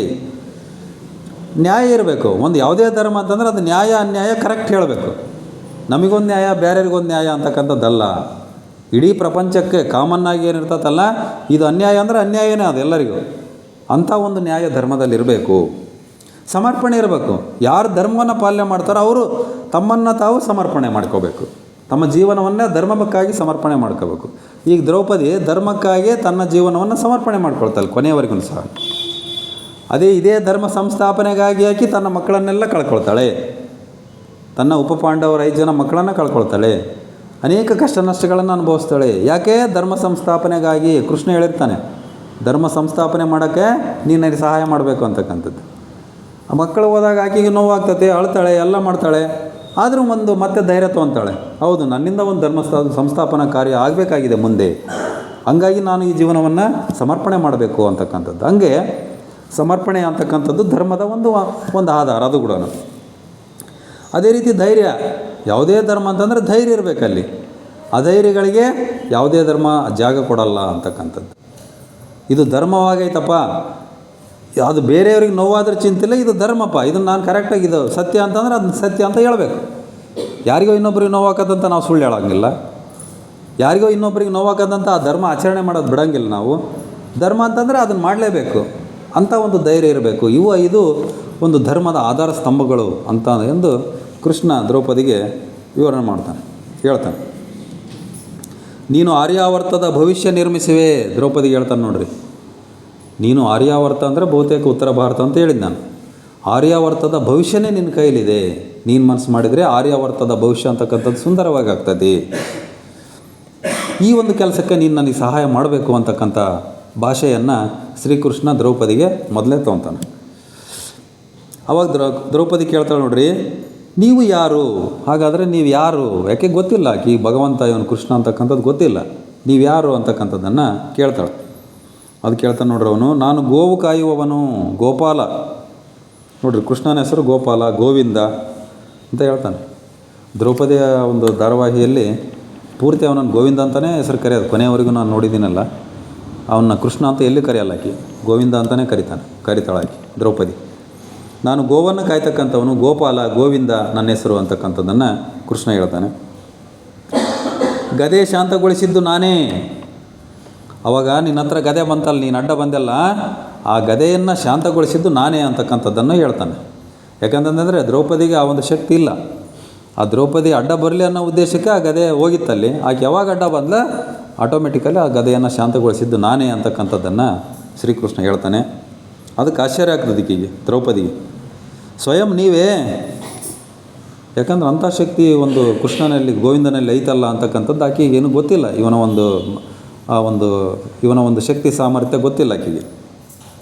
ಹೌದು, ನಿನಗಾಗಿ ಆ ಕೆಲಸ ಮಾಡಿದೆ. ನಿನ್ನ ಮಹತ್ವ, ಆ ಗದೆಯನ್ನು ಶಾಂತಗೊಳಿಸಿದ್ರಿಂದ ದ್ರೌಪದಿಯ ಮಹತ್ವ ದ್ರುಪದನಿಗೆ ಗೊತ್ತಾಯ್ತು. ದ್ರೌಪದಿಯ ಮಹತ್ವ ದ್ರುಪದನಿಗೆ ಗೊತ್ತಾಗಲಿ ಅನ್ನೋ ಉದ್ದೇಶಕ್ಕೆ ಅವನು ಗದೆಯನ್ನು ಶಾಂತ ಮಾಡಿದ್ದು. ದ್ರೌಪದಿ ಅಡ್ಡ ಬಂದ ತಕ್ಷಣ ಗದೆಯನ್ನು ಶಾಂತ ಮಾಡಿದ್ದು. ದ್ರುಪದನಿಗೆ ಒಂದು ಜ್ಞಾನೋದಯ ಆಗಬೇಕಾಗಿತ್ತಲ್ಲ, ಅವನಿಗೊಂದು ಜ್ಞಾನೋದಯ ಆಗಲಿಕ್ಕೆ ಉದ್ದೇಶಕ್ಕಾಗಿ ನಾನು ಈ ರೀತಿ ಮಾಡಿದೆ, ನಿನ್ನ ಮಹತ್ವವನ್ನು ಹೆಚ್ಚು ಮಾಡಲಿಕ್ಕಾಗಿ ನಾನು ಈ ರೀತಿ ಮಾಡಿದೆ ಅಂತಕ್ಕಂಥದ್ದನ್ನು ಕೃಷ್ಣ ದ್ರೌಪದಿಗೆ ಹೇಳ್ತಾನೆ. ಇತ್ತ ಹಿಡಾವನದಲ್ಲಿ ಇವರು ಹಿಡಾವನದಲ್ಲೇ ಸಿಲುಕಾಕೊಂಡಿದ್ರಲ್ಲ, ಜೊತೆಗೆ ಈಗ ಹಿಡಂಬಿ ನರರೂಪದ ರಾಕ್ಷಸಿ ಸಹನೂ ಜೊತೆಯಾಗಿದ್ಲಿ ಇವರಿಗೆ. ಇವರೆಲ್ಲರೂ ಸಹ ಮಲಗಿದ್ರು. ಮಲಗಿದ್ದಾಗ ಇವನು ಕಾವಲು ಕಾಯ್ತಾಯಿದ್ರು ಯುಧಿಷ್ಠಿರ ಮತ್ತು ಅರ್ಜುನ. ಇವನೊಂದು ಅರ್ಧ ದಿವಸ ರಾತ್ರಿ, ಅವನೊಂದು ಸ್ವಲ್ಪ ದಿವಸ, ಇವ್ರು ಸ್ವಲ್ಪ ಹೊತ್ತು, ಇವರು ಸ್ವಲ್ಪ ಹೊತ್ತು ಮಲಗ್ತಾ ಇದ್ದಿಲ್ಲ. ಇವ್ರನ್ನೆಲ್ಲರನ್ನು ಮಲಗಿಸಿ ಇವರು ಕಾವಲು ಕಾಯ್ತಾಯಿದ್ರು. ಹಿಂಗೆ ಕಾವಲು ಕಾಯುವಾಗ ಒಂದು ರಾತ್ರಿ ನೋಡ್ತಾನೆ, ಹಿಂಗೆ ಅಬ್ಸರ್ವ್ ಮಾಡಿ ಅರ್ಜುನ, ಈ ಹಿಡಂಬ ರಾಕ್ಷಸ ಹೇಳ್ಕೊಂಡು ಹೋಗ್ಬಿಡ್ತಾನೆ. ಯಾಕಂದ್ರೆ ಅವನು ಒಂದು ಕೆಲಸ ಕೊಟ್ಟು ಕಳಿಸಿರ್ತಾನೆ ಇವನು ಹಿಡಂಬಿಗೆ. ಆ ನರರೂಪದ ರಾಕ್ಷಸನೆಲ್ಲ ಕರ್ಕೊಂಬರ್ಬೇಕು ನೀನು, ನರರೂಪದ ಮನುಷ್ಯರನ್ನು, ಆ 6 ಜನ ನನ್ನ ಕರ್ಕೊಂಬರ್ಬೇಕು, ಅವ್ರು ನಮಗೆ ಒಳ್ಳೆಯ ಭೋಜನ ಆಗ್ತಾರೆ, ನರಮಾಂಸ ತಿಂದು ಭಾಳ ದಿವಸ ಆಗಿದೆ ನಮಗೆ, ಹಂಗಾಗಿ ನೀನು ಅವ್ರನ್ನ ಏನಾರ ಮಾಡಿ ಉಪಾಯ ಮಾಡಿ ನನ್ನ ಹತ್ರ ಕರ್ಕೊಂಬರಕ್ಕಂತ ಹೇಳಿರ್ತಾನೆ. ಆದರೆ ಈಕೆ ಏನು ಮಾಡ್ತಾಳೆ, ನರರೂಪದಿಂದ ಇವ್ರ ಹತ್ರನೇ ಭೀಮಗೂ ಈಕೆಗೂ ಪ್ರೇಮಾಂಕುರಾಗಿ ಆಕೆ ಅವನ ಜೊತೆಗೆ ಇರೋಕತ್ಬಿಡ್ತಾಳೆ. ಈಕೆ ಇವರಿಗೆ ಸಹಾಯ ಮಾಡ್ಕೊಂತ ಇರೋಕತ್ಬಿಟ್ಟಿರ್ತಾಳೆ ಆಕೆ. ಹಂಗಾಗಿ ಮಲಗಿರ್ತಾಳೆ. ಮಲಗಿದ್ದಾಗ ಒಂದು ಸರಿ ಅವನು ಎತ್ಕೊಂಡು ಹೋಗ್ಬಿಡ್ತಾನೆ. ಹಿಡಂಬ ಬಂದು ತನ್ನ ತಂಗಿಯನ್ನು ಕರ್ಕೊಂಡು ಹೋಗ್ತಾನೆ. ಏನು ನಾನು ಹೇಳಿದ ಕೆಲಸ ಏನು, ನೀನು ಮಾಡೋದೇನು, ನಾನು ಏನು ಅವ್ರನ್ನ ಕರ್ಕೊಂಬ ಅಂತ ಹೇಳಿದ್ರೆ ನೀನು ನೋಡಿ ಅವ್ರ ಜೊತೆಗೆ ಆರಾಮಾಗದಿಯಲ್ಲ ಅಂತಕ್ಕಂಥದ್ದನ್ನು ಹೇಳ್ತಾನೆ. ಅವಾಗ ಯಾವಾಗ ಹಿಡಂಬಿನ ಎಳ್ಕೊಂಡು ಹೋದ್ನ ಇವನು ಅರ್ಜುನ್ ಹಂಗೆ ಸೂಕ್ಷ್ಮವಾಗಿ ನೋಡ್ತಾನೆ, ಈಗ ಎಲ್ಲಿ ಹೋಗ್ತಾಳೆ, ಯಾರು ಎಳ್ಕೊಂಡು ಹೋದ್ರು ಅಂತಕ್ಕಂಥದ್ದನ್ನು ಹಿಂದೆ ಹೋಗಿ ನೋಡ್ತಾನೆ.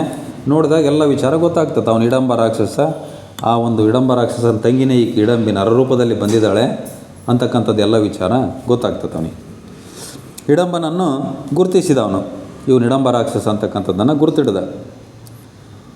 ಆಮೇಲೆ ವಾಪಸ್ಸು ಅವನೇನು ಮಾಡ್ತಾನೆ, ಆಕೆ ಹಿಡಂಬಿ ರಾತ್ರಿ ಹೆಂಗೆ ಮಲಗಿದ್ಲು ಅದೇ ರೀತಿ ವಾಪಸ್ ಬಂದುಬಿಟ್ಟಲ್ದು. ರಾತ್ರಿ ತಿರುಗಿ ಬೆಳಗ್ಗೆ ಎಚ್ಚರಾದಾಗ ಇವನ್ನೆಲ್ಲ ಕೇಳ್ತಾನೆ.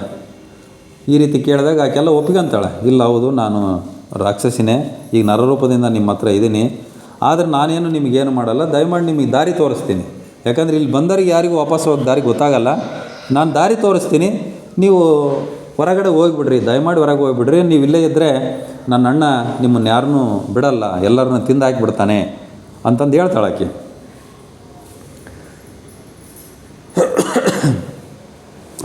ಈಗ ಯಾಕೆ ವಾಪಸ್ ಕರ್ಕೊಂಡೋಗಿ ನಮ್ಮನ್ನು ಅಂತ ಕೇಳ್ತಾರೆ ಇವರು.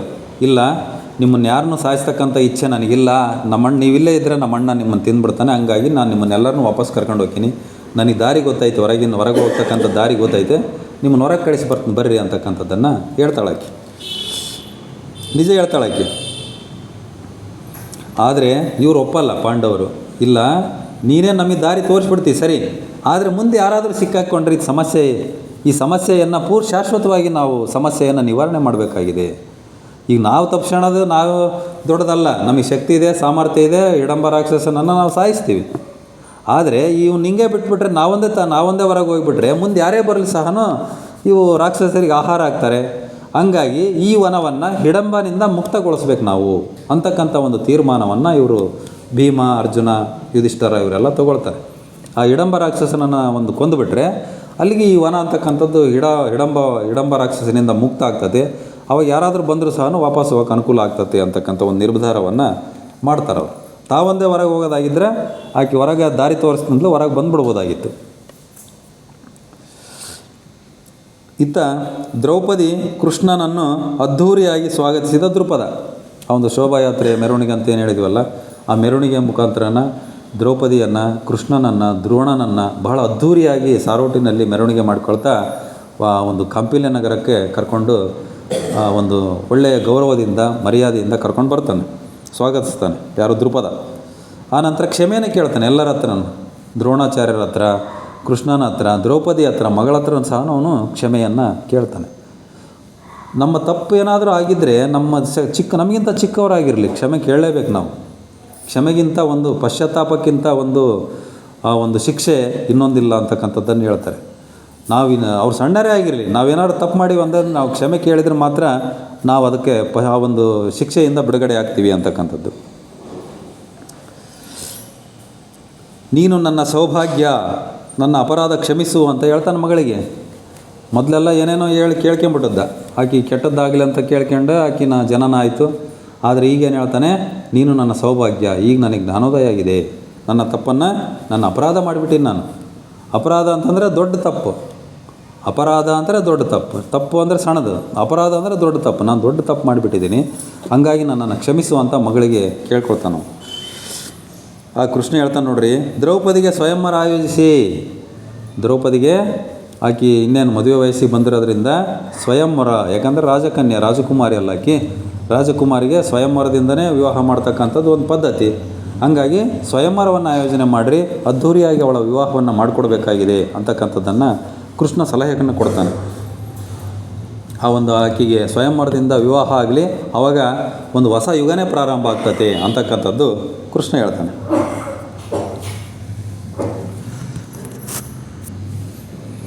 ದ್ರೌಪದಿಯ ಸ್ವಯಂವರ ವಿಚಾರ ಚರ್ಚಿಸಿದ ಕೃಷ್ಣ, ದ್ರೋಣ ಮತ್ತು ದೃಪದ.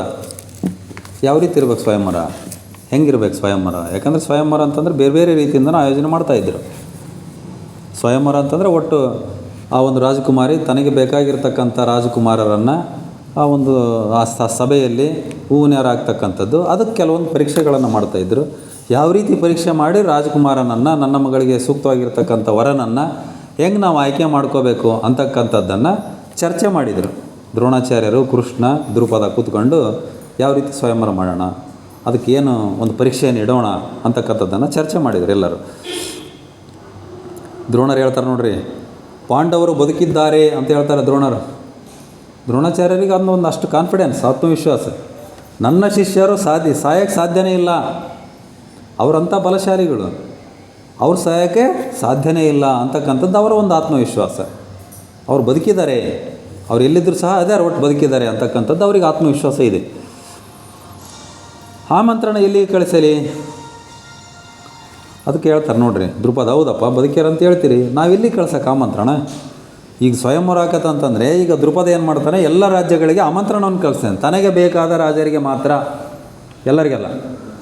ತನಗೆ ಯಾರಿಗೆ ರಾಜ ಬೇಕೋ ಅಂತ ತನಗೆ ಬೇಡ ಅಂತಂದ್ರೆ ಅವ್ರಿಗೆ ಕಳಿಸಲ್ಲ. ಕಳಿಸಿದ್ರೆ ಮಾತ್ರ ಅವ್ರು ಬರಬೇಕು ಸ್ವಯಂವರಕ್ಕೆ, ಸುಮ್ಮನೆ ಬರೋಂಗಿಲ್ಲ.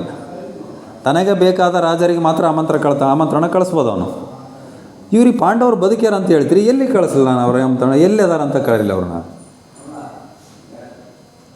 ನೋಡ್ರಿ, ಕೃಷ್ಣ ಹೇಳ್ತಾನೆ, ಇಲ್ಲೇನು ಪರೀಕ್ಷೆಯನ್ನು ಇಡ್ತೀವಲ್ಲ ನಾವು, ವಿಶ್ವದ ಶ್ರೇಷ್ಠ ಧನುರ್ಧರ ಮಾತ್ರ ಭೇದಿಸುವಂತಾಗಬೇಕು ಅಂತ ಪರೀಕ್ಷೆಯನ್ನು ಇಡ್ರಿ ಅಂತ ಹೇಳ್ತಾನೆ ಕೃಷ್ಣ. ಅರ್ಜುನನಿಗಾಗಿಯೇ ಆ ಸ್ವಯಂವರ ಇಟ್ಟಿರ್ತಕ್ಕಂಥದ್ದು, ಅಂಥ ಒಂದು ಪರೀಕ್ಷೆ ಇಟ್ಟಿರ್ತಕ್ಕಂಥದ್ದು. ವಿಶ್ವದ ಶ್ರೇಷ್ಠ ಧನುರ್ಧರ ಮಾತ್ರ ಈ ಸ್ವಯಂವರನ ಗೆಲ್ಲಬೇಕು ಅಂಥ ಪರೀಕ್ಷೆ ಇಡ್ರಿ. ಅವನು ಎಲ್ಲಿದ್ದರೂ ಬರ್ಬೇಕು, ಅವನು ಅರ್ಜುನ ಅಂತಕ್ಕಂಥದ್ದನ್ನು ಕೃಷ್ಣ ಹೇಳ್ತಾನೆ. ಅಂದರೆ ಬಹುತೇಕ ಆ ಸ್ವಯಂವರ ಅಂತಕ್ಕಂಥದ್ದು ಅರ್ಜುನಿಗಾಗಿ ಮಾತ್ರ ಇಟ್ಟಿರ್ತಕ್ಕಂಥದ್ದು. ಆ ಒಂದು ಉದ್ದೇಶದಿಂದಲೇ ಅವರು ಅಂಥ ಒಬ್ಬ ಶ್ರೇಷ್ಠ ಧನುರ್ಧಾರಿ ಇದನ್ನು ಭೇದಿಸಲಿ ಅನ್ನೋ ಉದ್ದೇಶಕ್ಕೆ ಆ ರೀತಿ ಸ್ವಯಂವರವನ್ನು ಪರೀಕ್ಷೆಯನ್ನು ಆಯೋಜನೆ ಮಾಡಿರ್ತಾರೆ ಅವರು. ಇತ್ತ ಹಿಡಂಬವನದಲ್ಲಿ ಹಿಡಂಬ ರಾಕ್ಷಸ ಪಾಂಡವರು ಮುಖಾಮುಖಿ ಆಗ್ತಾರೆ. ಇನ್ನೇನು ಸಾಯಿಸೇ ಬಿಡೋಣ ನಾವು, ಇವ್ರ ಶಕ್ತಿ ಗೊತ್ತಿರುತ್ತೆ, ಭೀಮನ ಶಕ್ತಿ ಗೊತ್ತಿಲ್ಲ. ಈ ಹಿಡಂಬವನವನ್ನು ಇಡ ರಾಕ್ಷಸನಿಂದ ಮುಕ್ತಗೊಳಿಸಬೇಕು, ಎಲ್ಲರಿಗೂ ಸಾರ್ವಜನಿಕರಿಗೆ ಮುಕ್ತಗೊಳಿಸಬೇಕು ಅಂತಕ್ಕಂಥದ್ದು ಅವ್ರ ಉದ್ದೇಶ. ನೋಡ್ರಿ, ಅವನು ಹಿಡಂಬ ರಾಕ್ಷಸ ಹೇಳ್ತಾನೆ, ಆ ದೃಢಕಾಯದವನನ್ನು ಬಿಟ್ಟು ಉಳಿದವರನ್ನು ಭೋಜನ ಮಾಡಿರಿ. ಯಾಕಂದರೆ ಅವರು ಭೋಜನ ಮಾಡೋಕ್ಕೆ ಕಾದ್ಬಿಟ್ಟಾರೆ ಇವ್ರನ್ನ. ಸಣ್ಣ ರಾಕ್ಷಸರಿಗೆ ಹೇಳ್ತಾನೆ ಅವನು, ಆ ದೃಢಕಾಯ ಅಂತಂದರೆ ಭೀಮ, ಅವನ್ನ ನನಗೆ ಬಿಡ್ರಿ, ನನಗೆ ಭೋಜನ ಮಾಡೋಕ್ಕೆ ಬಿಡ್ರಿ. ಉಳ್ದವ್ರು ಏನದಾರಲ್ಲ ಸಣ್ಣರ, ಇವ್ರನ್ನೆಲ್ಲ ನೀವು ಭೋಜನ ಮಾಡಿ ಕೇಳ್ರಿ ಉಳ್ದಾರ ಅಂತ ಹೇಳ್ತಾನೆ. ಉಳಿದು ಸಣ್ಣ ರಾಕ್ಷಸರಿದ್ರಲ್ಲ ಅವರಿಗೆ, ಆ ದೃಢಕಾಯದವನನ್ನು ಮಾತ್ರ ನನ್ನ ಕಡೆ ಕಳಿಸ್ರಿ, ಅವ್ನು ನಾನು ಭೋಜನ ಮಾಡ್ತೀನಿ, ತಿಂದುಬಿಡ್ತೀನಿ. ನರಮಾಂಸ ಅಂತಂದ್ರೆ ಅವ್ರಿಗೆ ಭಾಳ ರುಚಿ, ಭಾಳ ದಿವಸ ಸಿಕ್ಕಿರಲ್ರಿ ನರಮಾಂಸ. ಹಂಗಾಗಿ ಆ ಒಂದು ತಿನ್ನಕ್ಕೆ ಬರ್ತಾನೆ ಇವರು ರಾಕ್ಷಸರು. ತಡೆಯಲು ಪ್ರಯತ್ನಿಸಿದ ಆಕೆ ಹಿಡಂಬಿ ಸ್ವಲ್ಪ ಮನಪರಿವರ್ತನೆ ಆಗಿಬಿಟ್ಟದ್ದು. ಇವ್ರ ಮೇಲೆ ಭೀಮನ ಮೇಲೆ ಪ್ರೇಮ ಅಂಕುರ ಆಗಿತ್ತಲ್ಲ, ಹಂಗಾಗಿ ಅವ್ರ ಅಣ್ಣಗೆ ಹೇಳ್ತಾಳೆ ಆಕೆ, ಇಲ್ಲ ಅವ್ರನ್ನೇನು ಮಾಡಬೇಡ, ಅವ್ರನ್ನ ಕಳಿಸ್ಬಿಡೋಣ ಅದು ಹೇಳ್ತಾಳೆ.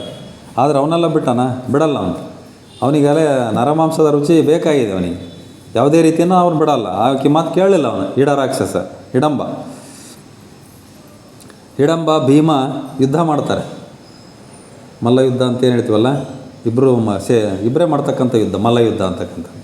ಇಬ್ಬರು ಯುದ್ಧ ಮಾಡ್ತಾರೆ. ಕೊನೆಗೆ ಭೀಮ ಹಿಡಂಬ ರಾಕ್ಷಸನನ್ನು ಸಂಹಾರ ಮಾಡ್ತಾನೆ, ಹಿಡಂಬ ರಾಕ್ಷಸನನ್ನು ಸಾಯಿಸಿಬಿಡ್ತಾನೆ. ಎಲ್ಲರ ಕೈಲೇ ಆಗಲ್ಲ ಹಿಡಂಬ ರಾಕ್ಷಸನನ್ನು ಸಾಯಿಸ್ತಕ್ಕಂಥದ್ದು, ಆ ಭೀಮನಿಂದ ಮಾತ್ರ ಸಾಧ್ಯ ಅಂತಕ್ಕಂಥದ್ದು.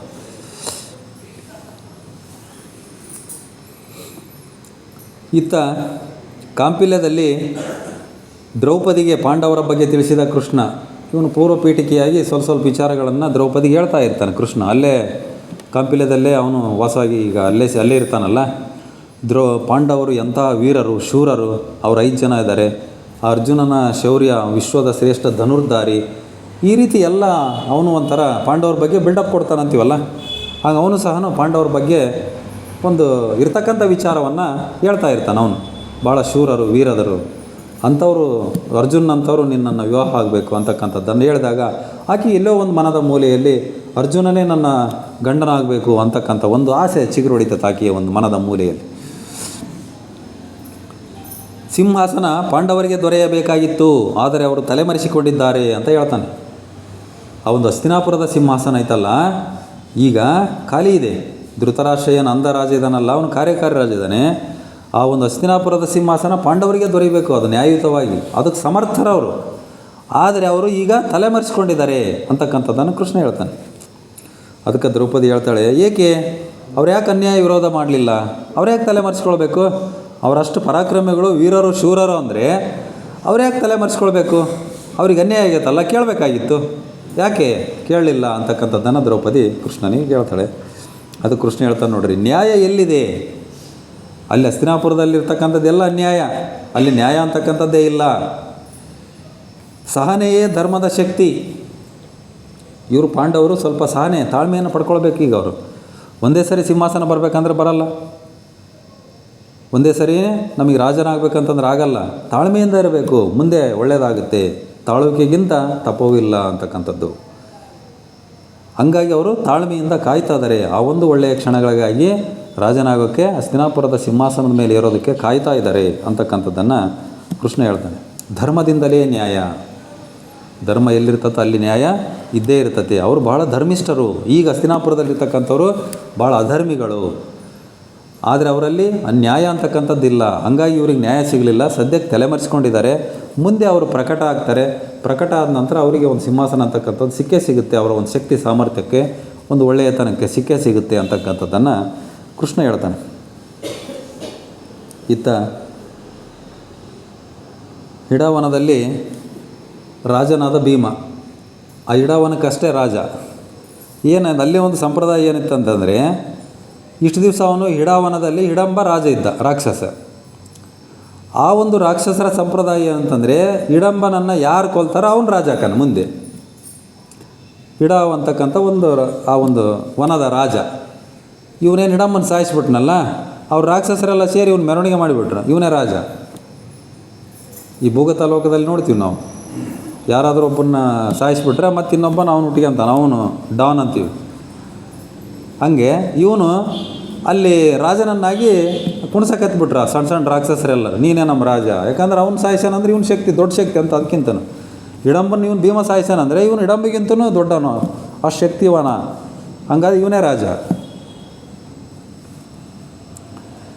ವಿವಾಹ ಪ್ರಸ್ತಾಪ ರಾಕ್ಷಸರಿಂದ. ನೋಡಿರಿ, ರಾಕ್ಷಸರು ಅವಾಗ ಉಳಿದರಿರ್ತಾರಲ್ಲ ಸಣ್ಣ ಸಣ್ಣರು, ಅವ್ರು ಹೇಳ್ತಾರೆ, ನೀವೀಗ ಹಿಡಂಬಿಯನ್ನು ವಿವಾಹವಾಗಬೇಕು ಅಂತ ಭೀಮನನ್ನು ಕೇಳ್ತಾರೆ. ಅವರ ಒಂದು ಸಂಪ್ರದಾಯ ಏನಂತಂದರೆ, ರಾಜನನ್ನು ಯಾರು ಸಾಯಿಸ್ತಾರೋ ಅವರು ರಾಜ ಆಗಬೇಕು. ಒಂದು ರಾಜನ ತಂಗಿ ಅಥವಾ ರಾಜನ ಮಗಳನ್ನು ವಿವಾಹ ಆಗಬೇಕು ಅವನು. ಇದು ಸಂಪ್ರದಾಯ ಅವ್ರದ್ದು. ಹಂಗಾಗಿ ನೀನೀಗ ನಮ್ಮ ಹಿಡಂಬನನ್ನು ಸಾಯಿಸಿಬಿಟ್ಟಿಯ, ನೀನು ರಾಜ ಮಾಡಿಬಿಟ್ಟಿವಿ ನಿನ್ನ. ಈಗ ನೀನು ಅವ್ರ ತಂಗಿಯನ್ನು ಹಿಡಂಬಿಯನ್ನು ಮದುವೆ ಆಗ್ಬೇಕು ನೀನು. ಇದು ನಮ್ಮ ಸಂಪ್ರದಾಯ ಅಂತಂದು ಹೇಳಿದರು ಅವರು. ರಾಜನನ್ನು ಕೊಂದವರು ರಾಜರಾಗುವರು. ಮಗಳು ಅಥವಾ ತಂಗಿಯನ್ನು ವಿವಾಹ ಮಾಡ್ಕೊಳ್ಬೇಕು ಅವರು. ಈಗ ಹಿಡಂಬನ ತಂಗಿ ಯಾರು ಹಿಡಂಬಿ, ಇವಳನ್ನು ವಿವಾಹ ಮಾಡ್ಕೋಬೇಕು ನೀವು ಅಂತ ಹೇಳಿದರು. ಭೀಮನ ವಿರೋಧ. ಅವನು ಭೀಮ ಒಪ್ಪಲ್ಲ. ನಾವು ಮನುಷ್ಯರು, ಇವರು ರಾಕ್ಷಸರು, ಹೆಂಗೆ ಮದುವೆ ಮಾಡ್ಕೊಳಕ್ಕೆ ನಾವು? ಇವರು ರಾಕ್ಷಸರು, ನಾನು ಮನುಷ್ಯನು, ಹೆಂಗೆ ಮದುವೆ ಮಾಡ್ಕೋಬೇಕು? ವಿರೋಧ ಮಾಡ್ತಾನೆ. ಹಿಡಂಬಿಯ ದುಃಖ, ಆಕೆ ಭಾಳ ದುಃಖ ವ್ಯಕ್ತಪಡಿಸ್ತಾಳೆ ಹಿಡಂಬಿ. ಮತ್ತು ನೀವು ನಮ್ಮ ಅಣ್ಣನ ಯಾಕೆ ಸಾಯಿಸಿದ್ರಿ? ನೀವು ಇಲ್ಲಿ ಸಂಪ್ರದಾಯನೇ ಹಂಗೈತೆ. ಈಗ ನಮ್ಮ ಅಣ್ಣನ ಸಾಯಿಸಿದ್ರೆ ನೀವು ರಾಜರಾಗ್ತೀರಿ, ನೀವು ನನ್ನ ಮದುವೆ ಮಾಡ್ಕೊಳ್ಳೇಬೇಕು ಅಂತಕ್ಕಂಥದ್ದನ್ನು ಹೇಳ್ತಾಳೆ. ಕುಂತಿ ಹಿಡಂಬಿ ಸಮಾಲೋಚನೆ ಮಾಡ್ತಾರೆ. ಕುಂತಿ ಹತ್ರ ಬರ್ತಾಳೆ ಆಕೆ ಹಿಡಂಬಿ, ಸಮಾಲೋಚನೆ ಮಾಡ್ತಾಳೆ, ಹೇಳ್ತಾಳೆ ಎಲ್ಲ ಈ ರೀತಿ ಎಲ್ಲ ವಿಚಾರಗಳನ್ನು, ತನ್ನ ದುಃಖ ದುಮ್ಮಾನಗಳನ್ನು ತೋಡ್ಕೊಳ್ತಾಳೆ ಆಕೆ. ಸಮಾಧಾನ ಮಾಡ್ತಾಳೆ ಆಕೆ ಕುಂತಿ ತನ್ನ ಆ ಒಂದು ಹಿಡಂಬಿಗೆ. ನೋಡ್ರಿ, ಆಕೆ ಹಿಡಂಬಿ ಏನು ಹೇಳ್ತಾಳೆ, ಪುತ್ರನಿಗೆ ವಿಭೀಷಣನಂಥ ಸಂಸ್ಕಾರ ಕೊಡುತ್ತೇನೆ ನಾನು. ನೀವು ರಾಕ್ಷಸ ಅಂತ ನನ್ನನ್ನು ನೀವು ತ್ಯಜಿಸಬೇಡ್ರಿ. ನಮ್ಮಿಬ್ಬರಿಗೆ ಹುಡ್ತಕ್ಕಂಥ ಪುತ್ರ ಏನದನಲ್ಲ, ಅವನಿಗೆ ವಿಭೀಷಣನಂಥ ಸಂಸ್ಕಾರ ಕೊಡ್ತೀನಿ ನಾನು. ವಿಭೀಷಣ ರಾವಣನ ತಮ್ಮ. ರಾವಣ ರಾಕ್ಷಸ, ವಿಭೀಷಣನು ರಾಕ್ಷಸ. ಆ ಒಂದು ಲಂಕೆಯಲ್ಲಿರ್ತಕ್ಕಂಥವ್ರು. ಆದರೆ ರಾವಣನ ಒಂದು ನಡವಳಿಕೆಗಳೇ ಬೇರೆ, ವಿಭೀಷಣನ ನಡವಳಿಕೆಗಳೇ ಬೇರೆ. ಇಬ್ಬರು ಶಿವಭಕ್ತರು, ಅದರಲ್ಲಿ ಎರಡು ಮಾತಿಲ್ಲ. ರಾವಣನಂಥ ಶಿವಭಕ್ತ ಇನ್ನೊಬ್ಬ ಇಲ್ಲ. ಆದರೆ ಯಾವುದೋ ಒಂದು ವಿಚಾರದಲ್ಲಿ ಕೆಟ್ಟ, ಅವನು ಹೆಣ್ಣಿನಿಂದ ಕೆಟ್ಟ ಅಂತಕ್ಕಂಥದ್ದು. ಆದರೆ ವಿಭೀಷಣ ಅದನಲ್ಲ, ಇವನು ಮಹಾಶಿವಭಕ್ತ, ಭಾಳ ಸಂಸ್ಕಾರಯುತವಾಗಿರ್ತಕ್ಕಂಥ ವ್ಯಕ್ತಿ. ಅವನು ರಾಕ್ಷಸ ಆಗಿದ್ದರೂ ಕೂಡ ಅಂಥ ಒಂದು ಮಾನವರು ಸಹ ಇದ್ದಿಲ್ಲ, ಅಂಥ ಒಂದು ಸಂಸ್ಕಾರ ಅವನಲ್ಲಿ ಇತ್ತು. ಹಂಗೆ ವಿಭೀಷಣನ ಉದಾಹರಣೆ ತೊಗೊಂತಾಳಾಕಿ. ವಿಭೀಷಣನಂಥ ಸಂಸ್ಕಾರವನ್ನು ನನ್ನ ಮಗನಿಗೆ ಕೊಡ್ತೀನಿ. ಆ ರಾಕ್ಷಸತ್ವದ ಗುಣಗಳು ನನ್ನ ಮಗನಿಗೆ ಬೆಳೆಯೋಕ್ಕೆ ಬಿಡೋದಿಲ್ಲ ನಾನು. ಅಂಥ ಗುಣಗಳನ್ನು ನಮ್ಮಿಬ್ಬರ ಹಾಗೆ ಹುಡ್ತಕ್ಕಂಥ ಮಗನಿಗೆ ನಾನು ಕೊಡ್ತೀನಿ. ದಯಮಾಡಿ ನೀವು ವಿವಾಹಕ್ಕೆ ನನಗೆ ಸಮ್ಮತಿ ಕೊಡ್ರಿ ಅಂತಂದು ಕುಂತಿಯನ್ನು ಬೇಡ್ಕೊಳ್ತಾಳೆ ಆಕೆ. ತನ್ನ ಅತ್ತೆ ಆಗ್ಬೇಕಲ್ಲ ಕುಂತಿ, ಆಕೆಯನ್ನು ಬೇಡ್ಕೊಳ್ತಾಳೆ ಆಕೆ. ಕುಲವಧುವಾಗಿ ಸ್ವೀಕರಿಸಿ. ಕುಲವಧು ಅಂತಂದರೆ ಸೊಸೆ. ನನ್ನನ್ನು ಸೊಸೆಯಾಗಿ ಸ್ವೀಕಾರ ಮಾಡಿರಿ. ಆಮೇಲೆ ಇನ್ನೂ ಕಂಡೀಷನ್ ಹೇಳ್ತಾಳೆ ನೋಡ್ರಿ ಆಕೆ. ಒಂದು ಸಂತಾನದವರೆಗೆ ಮಾತ್ರ ಭೀಮ ನನ್ನೊಂದಿಗಿರಲಿ. ನೀವೇನು ಜೀವನ ಪೂರ್ತಿ ನನ್ನೊಂದಿಗೆ ಇರ್ರಿ ಅಂತ ಹೇಳಲ್ಲ ನಾನು. ಜೀವನ ಪೂರ್ತಿ ನನ್ನೊಂದಿಗೆ ಇರ್ರಿ ಅಂತ ನಾನು ಹೇಳಲ್ಲ. ಒಂದು ಸಂತಾನದವರೆಗೆ ನನ್ನ ಹತ್ರ ಭೀಮನ ಬಿಡ್ರಿ ಅಷ್ಟೇ, ನೀವು ಇರಿ ಜೊತೆಗೆ, ಅಥವಾ ಭೀಮನೊಬ್ಬನ್ನೇ ಬಿಡ್ರಿ. ಒಂದು ಸಂತಾನ ಆದ ತಕ್ಷಣ ನಿಮಗೆ ಹೋಗಕ್ಕೆ ನಾನು ಅಪ್ಪಣೆ ಕೊಡ್ತೀನಿ ಅಂತ ಹೇಳ್ತಾಳೆ ನೋಡ್ರಿ ಆಕೆ. ಒಪ್ಪಿದ ಕುಂತಿ. ಆಕೆ ಅಷ್ಟು ಮತ್ತು ಗೋಗರಲ್ಲ ಅಂತಂದರೆ ಆ ರೀತಿ ಒಳ್ಳೆಯ ಮಾತುಗಳನ್ನು ಹೇಳಿದ್ದು. ಅಂಥ ಸಂಸ್ಕಾರವನ್ನು ಕೊಡ್ತೀನಿ ಮುಂದೆ ನಮಗೂ ಹುಡ್ತಕ್ಕಂಥ ಮಗನಿಗೆ ಅಂತಕ್ಕಂಥದ್ದನ್ನೆಲ್ಲ ಹೇಳೋದ್ರಿಂದ ಆಕೆಗೂ ಕರುಣೆ ಬಂತು. ಯಾಕೆಂದ್ರೆ ಆಕೆ ಒಬ್ಬ ಹೆಣ್ಣಲ್ಲ, ಆಕೆ ರಾಕ್ಷಸನೇ ಆದರೂ ಕೂಡ ಅಂಥ ಒಂದು ಮಾತು ಆಕೆಯ ಬಾಯಿಂದ ಬಂದತ್ತಲ್ಲ. ಹಂಗಾಗಿ ಆಕೆ ಮೇಲೆ ಕರುಣೆ ಬಂತು ಕುಂತಿಗೆ. ಆ ಒಂದು ಸೊಸೆಯ ಮೇಲೆ, ಹಿಡಂಬಿಯ ಮೇಲೆ.